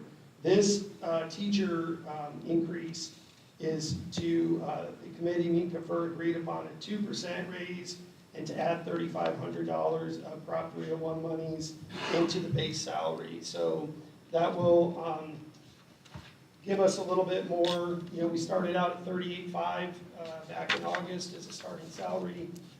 This will put us at $43,699 plus an additional roughly $3,500 or so of 301 money that would come in on top of that if they earn that. So that will get us closer to you know, where we need to be. So I do recommend that we do approve that addenda to the salary schedule. Are there questions or comments regarding the new salary schedule?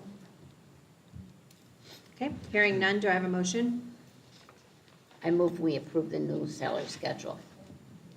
I second. All in favor say aye. Aye. Any opposed? Motion carries. Next up is the pay for performance plan.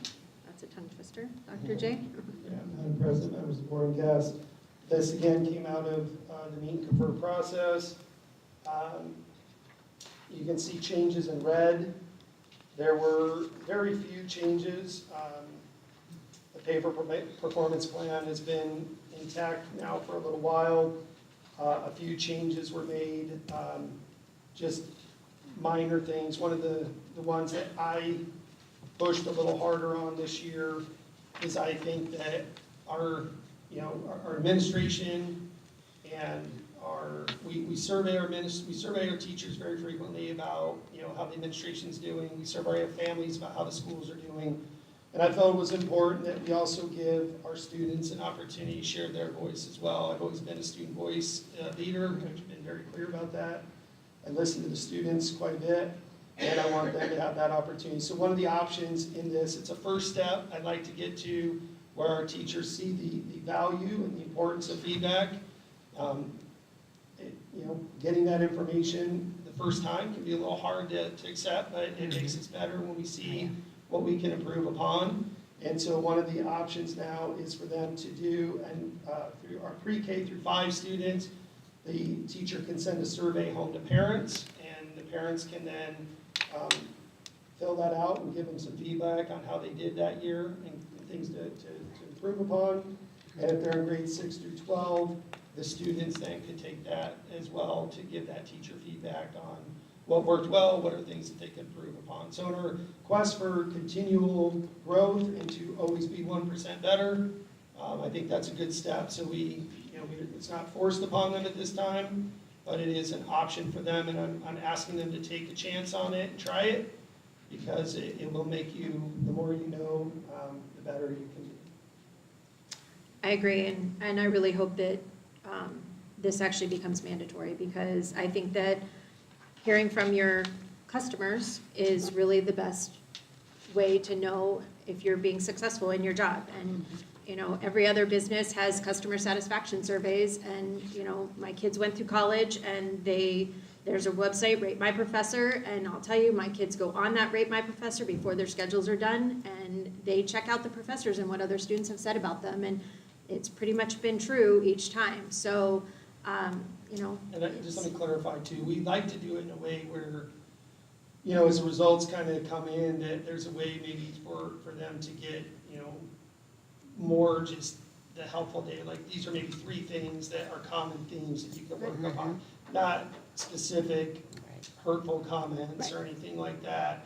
It's more like, maybe that warm-up work every day seemed like wasn't very valuable, so maybe next year you might want to think about something else during that time that can be valuable to a teacher as they continue to improve. It really should be about being positive. It's not evaluative, so it's not something we would see. It's something that they just can reflect upon and take that and move forward with. constructive feedback. Yes. It should always be appreciated, Yes. so. Are there questions regarding the pay for performance? Okay, hearing none, do I have a motion? I move that we approve the pay per performance plan. I said. Oh my God. And Lillian, second? Is that what you said? Yes. Okay, I have a motion and a second. All in favor say aye. Aye. Any opposed? Motion carries. Next up is the update to the district facilities rental guide. During our tour to Four Peaks, it was brought to my attention that some organizations were being denied access based on their affiliation. So I looked through the rental guide, and unfortunately, past administration chose to use a ARS policy that, or statute that actually was not, it wasn't, the intended use is not what it was being used for. So the policy that was used, or the statute that was used was 15-511 that says that basically school district supplies, buildings, things like that should not be used for any type of election. But that's during like the business day, and our employees cannot advocate for any type of politics. You can't use the school copier to make copies for politics or anything like that. So the proper policy is or the proper statute is ARS 15-1105, which says that the lease of school property, civic center, school fund, reversion to school plant fund, the governing board or the superintendent or chief administrative officer with the approval of the governing board may lease school property, including school buildings, grounds, buses, and equipment. Sorry, my iPad doesn't want to pick up the Wi-Fi anymore, so now I have to use my phone. To any person, group, or organization for any lawful purpose, including recreational, educational, political, economic, artistic, moral, scientific, social, religious, or other civic or governmental purpose in the interest of the community, including extended day resource programs. We've made it a practice in the past that we've rented out the Learning Center to organizations such as the Coalition, to other school functions such as PTO, and we've rented it out to different organizations in town. So we need to go back to that policy as opposed to the one that was put in and denying organizations. I just want to clarify that I am unaware of anybody being denied access this year. Right. So. It was a previous year. Yeah, so I'm glad that we're updating it, but. It was this year that a community member had asked and was denied, so I appreciate you looking up the statute and changing the policy. Are there other questions or comments regarding the update to the statute that's put into the facilities rental guide? Hearing none, I move that the board approve the updated FHUSD facility rental manual and fee schedule. And second? I have a motion and a second. All in favor say aye. Aye. Any opposed? Motion carries. Next up is information discussion items. The first one is the overnight over 100 miles field trip for the girls volleyball. Anytime one of our sports teams are going more than 100 miles or they're staying overnight, it has to be approved by the governing board. Dr. J, would you like to give us information on this? Yes, Madam President, members of the board. Okay. Yeah, so volleyball has traditionally gone to the Blue Ridge tournament. It's very important for our teams to use the summer to come together as a team and to have experiences playing different teams. A lot of times, a team you see in the summer, you might see in the state tournament, and that's very valuable down the road. So this is a overnight trip for our volleyball program to go to the Blue Ridge tournament. Coach Long is here if you have any questions, but I do recommend approval. This is actually just an information discussion, so there's no okay. approval for tonight. So, but I do appreciate that you have all your paperwork in order because I'm a stickler for that. Are there any questions regarding the volleyball field trip or trip to the tournament? I always think it's great when teams have the opportunity to go play in tournaments, see different competition, and maybe some teams that are not in our regular region. And so it's a great opportunity for our teams to to go play against other teams. And what a great place to go in the summertime. So. All right, well, that'll be on the next agenda, next business agenda for approval. Okay. And last but not least, we have Mr. Barchi. Did they tell you you're going to be here all night? He would like to do a presentation regarding the Four Peaks McDowell Mountain building. We want to make sure you hear all the information first. Thank you, Madam President, board members, Dr. J.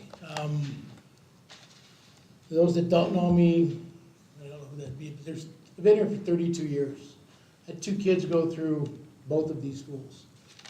Actually, Dr. J was my son's, I think, 7th grade teacher. So it's been kind of important to me as a member of the community on how this works. My wife's a teacher, has been for 20 years. It's kind of disheartening when we didn't get the bond. And what I do best is I make money. I figure out a way to take something that's not worth a lot and make it worth something. And in this particular case, I kind of give you a brief overview of what my thought process is. With, let's just start with Four Peaks, and it's vacant and it needs to be fixed. So some of the things that have come up in the past in Fountain Hills, probably 8 years ago, I got tasked by a couple of school citizens to help assist in a pool. Come up with a community pool. And I went all the way to the point of designing one, and I actually had it on the property right out in the front of here, and I met with Dr. Sweeney a couple times on it, and we couldn't get the financing, we couldn't get the order of the town.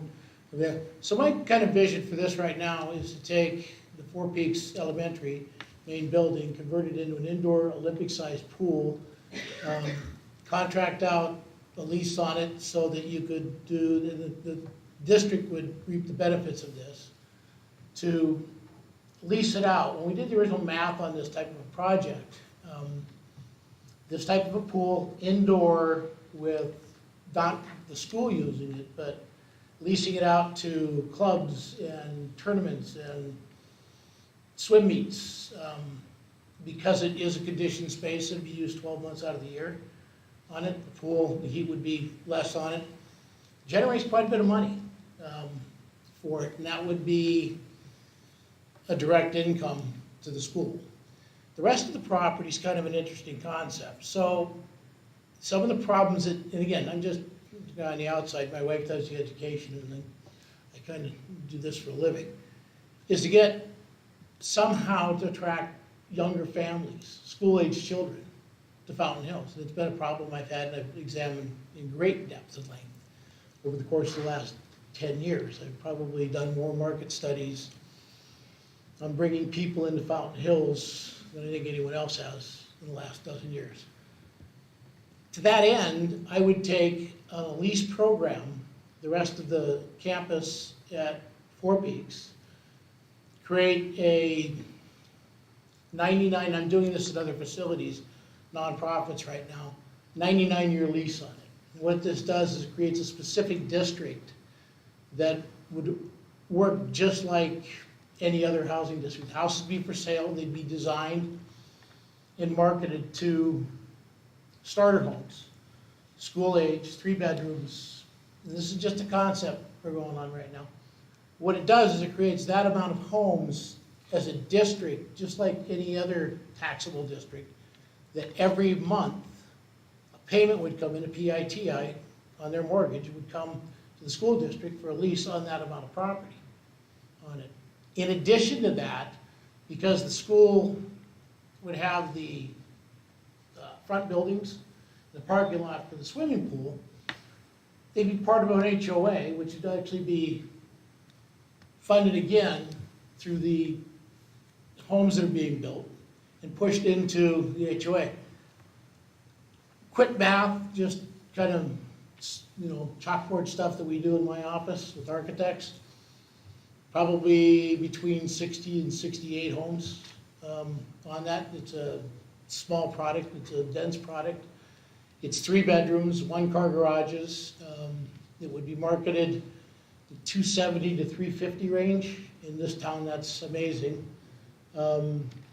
And it could create as much as $500,000 a year between the pool and the district for just the district to use as funds they need.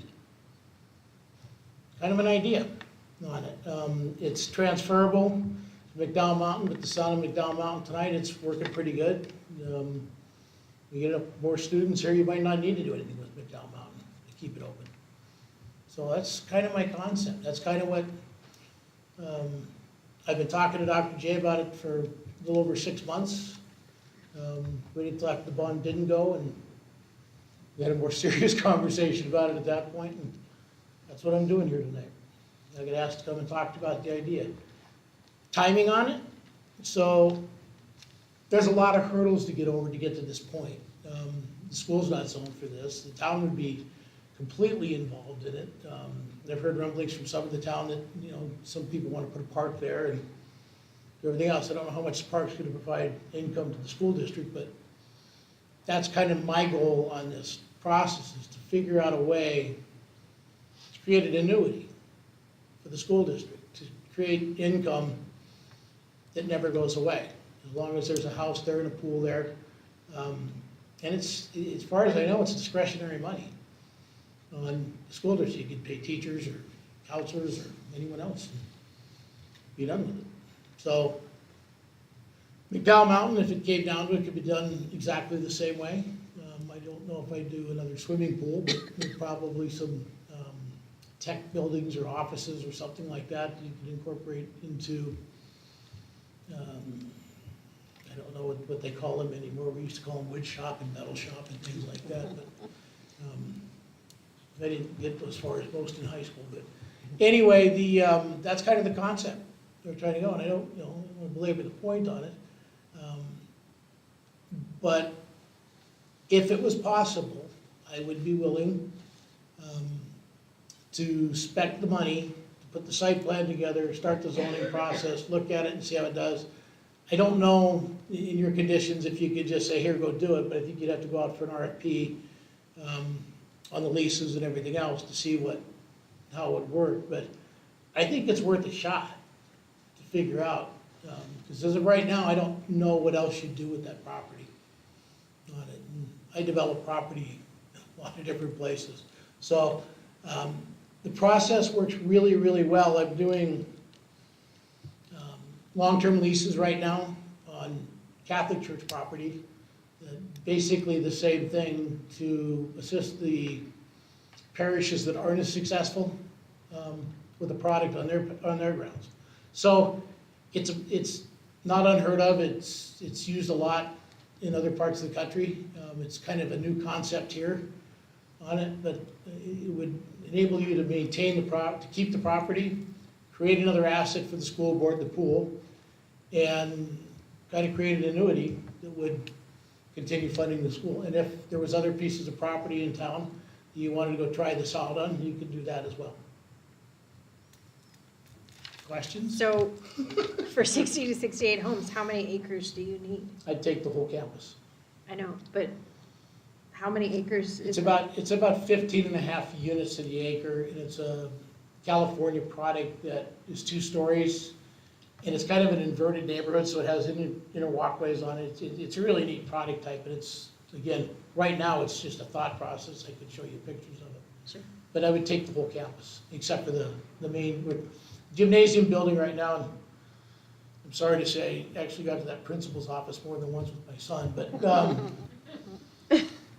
that portion of the campus would be gone. It would be just the gymnasium. I'd enlarge that a little bit to accommodate the pool size. I'd take the floor, put it out. I'm thinking walking track above. You lease the management out of it, so that you're just an income stream. You don't want to be in that business. It's one of the gymnasiums in town or somebody like that to go back and do it. So it would be the entire campus. And you realize we only own the property that's from the concrete to the street? Yep. We don't own the park behind it? Yep. Okay, just so we're clear. Yep. It just seems like 60 to 68 homes is a lot on that piece It's of a property. very dense product. Like I said, it would take a lot of zoning, it would take a lot of cooperation with the city, the town, and figuring it out. I haven't had the best luck in my past getting that through the city, through the town, but I think it's a common goal that I think everyone would have. And it, you know, if it comes out as 50, it comes out as 50. If it comes out as 48, it comes out as 48. I'm gonna squeeze as much on as I can to create as much of an income stream to the school district as I can. In reality, this isn't exactly a good business model for me. You end up on this type of a product with starter homes and things. I'll probably end up carrying paper on some of the houses to get them started. I'll do a lease option to get in, you know, and it's not a quick fill and an easy process. But I think, I heard a gentleman speaking earlier about students coming back and everything. I employ 3 kids that grew up in Fountain Hills right now, and all of them have the same exact problem. They can't find a house. Right. They're all in rentals, and most of the rentals they're in are 40 years old, 30 years old, so. Yeah, and we have the same problem. We have a hiring issue based on the fact that teachers would like to work here, but they can't live here, so. It's exactly right. Another option you could do on this is you could provide a certain percentage of these is reduced for teachers to move in. So there's a lot of different avenues you could follow on this. This is like just a really broad stroke on it. And all I'm trying to do, again, is, and I've talked to some of the council members on it in the past, but all I'm trying to do is figure out a way to keep the school district alive. We appreciate that. And I know you're not gonna die, but it's a lot better if you could remodel things and have a little discretionary cash, so. Are there other questions for Mr. Shea? And the pool, you're thinking would be something that we could use for swimming for the high school? Yes, To begin so, with. yeah, the pool would be, it'd have to be built to spec, to swim meet specs. It'd have to be at least 8 lanes, it would have to be, I don't forget what the length of it is, I think it's 300 feet, but, it lit and tapered, and it'd have to be done the same way. That's the only way, one of the ways it generates revenue, is you'll have swim clubs that'll host meets in your school. And right now, as far as I know, there's, I think, 3 pools in Scottsdale they can do this in. One of them, I think, is 50 years old, so. And then also, whatever homes are there, it would be their HOA, they'd be able to use the pool as well. At a fee. For a fee. Yeah, so at this point, the concept would be the pool and the gym are completely separate. They generate funds, they would have their own leased plot, so to speak. And they would generate funds back straight to the district. And the HOA around it would be a member just like a member in any other HOA. And they would pay a fee to maintain the grounds and everything else, which would also go back, portions of that would go back to the school. To the district, so. And again, there's a lot to work out before we get there. This is, I think there's about 2 or 3 council members in the back that just about hit the floor. There's 4. On this, so, because while I broad stroked it a couple times with a few of them, I haven't really laid this out. We've got a new manager, we've got a development services department, there's a lot of hurdles to get by in the town to get to this phase, and it's not quick. We'll spend between 20 and 50,000 just drawing initial plans to get to the city to get a no, and we need to go back and do this, so. There's a lot to get there, and I don't think I'm not asking for any funds on it. What I am asking for is that you don't go out to somebody else while I'm in the middle of this. So I have a couple questions. How many square feet then are you kind of looking at per unit? 13 to 15. Okay. And then, obviously, it's going to cost significant amount of money to put it into place. In the beginning, is there any payment to the district, or are you just planning to build out the community and then the payment would So come at that what point? I've been doing on these types of facilities is I do a lump payment at the beginning to kind of cash flow whatever entity, like, right now on a parish basis, I'm giving a couple $100,000 or $300,000, whatever, to the parish. And then as I reach an NOI, net operating income on the facility, then I start making lease payments on it. This will work a little bit differently on it. You'll get a lump payment up front. I think I'll structure it the same way. We'll have to do something, there's a capital improvement that we'll have to go on to get a loan to do the pool, because that'll be the first phase of this. And as the houses come online and they're sold, or the mortgages are sold for 99 years, at that point, it starts just like a tax. So there'll be their down payment, or their initial payment will make a lump sum payment for their portion of the lease. And then every month, just like PITI, their mortgage company would send in their portion of the lease payment. And you're saying those portions would then come to the school district Correct. versus you? as a It worked just like a taxing district. So it's not unusual if you have a large subdivision, and I don't want to pay to pave it right now, I'll create a road district, and Maricopa County will actually pave that, but then they'll impose a tax on everybody in there, on a monthly basis, that'll have to come out, or a yearly basis, it's part of the property tax. So it's paid just like that.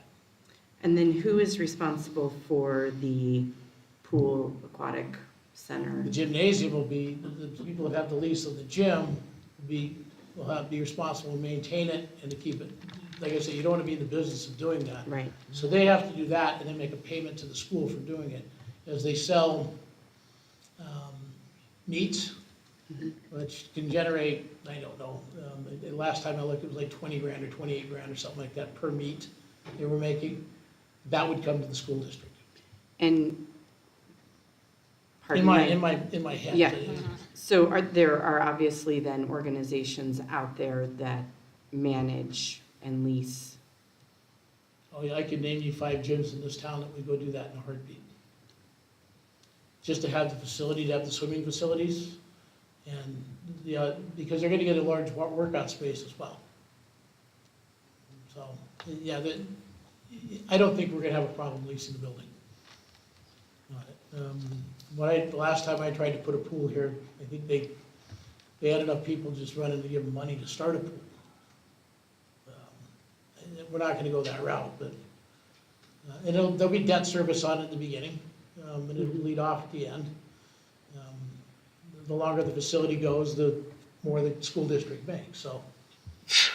And then I know this question is probably outside of your realm, but just with your professional expertise, what kind of road infrastructure would need to be put in place to service that large influx of homes in that area?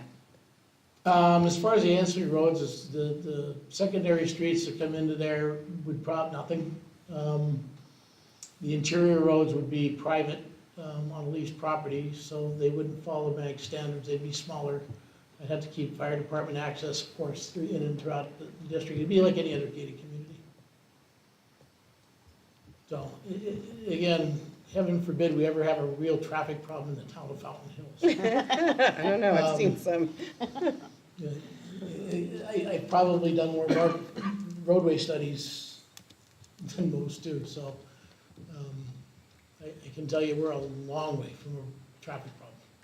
In the surrounding area, there are multi-family homes, aren't there? Or No, there are townhouses? There's some townhouses, and some duplexes, there's some condos next street up. As you go into the boys' club there, there's some high-density housing in through there, and they're probably in the 40-year mark. Right now, they're still in carports. Yeah. Any other questions, comments from Mr. Shea? Okay, well, we appreciate you coming and talking to us about that, and we certainly appreciate you listening to the whole meeting in order to talk to us. Thank you very much for your time. Thank you so much. And I'll be talking. Okay. Future action, if there's something you'd like to see on a future agenda, please contact Kane or Krista. Dates of upcoming meetings, we will have our work study session April 26th at 5 o'clock. For the board, there will be a training starting at 3:30 that day, so just make sure you're aware of that. From 3:30 to 5 will be a board training, and then our work study session at 5 o'clock. He's shaking his head, no. Dana. And then our regular business meeting will actually be on Tuesday, May 9th at 6 o'clock, not on Wednesday. We have it on Tuesday so that any of us can attend senior night on Wednesday. So with that, Move that we adjourn. Second. I have a motion and a second. All in favor? Aye. Aye. Not Dana, he gets to stay.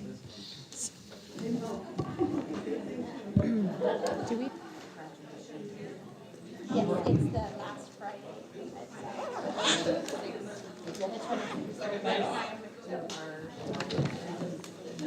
So graduation's at 7, so you want to ride the bus? I am formalizing this to all those activities. Thank you. Thank you. Okay, good.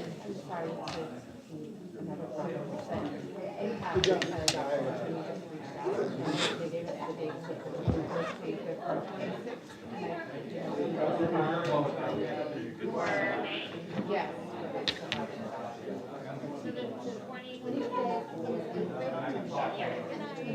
Good night, good to see you. There are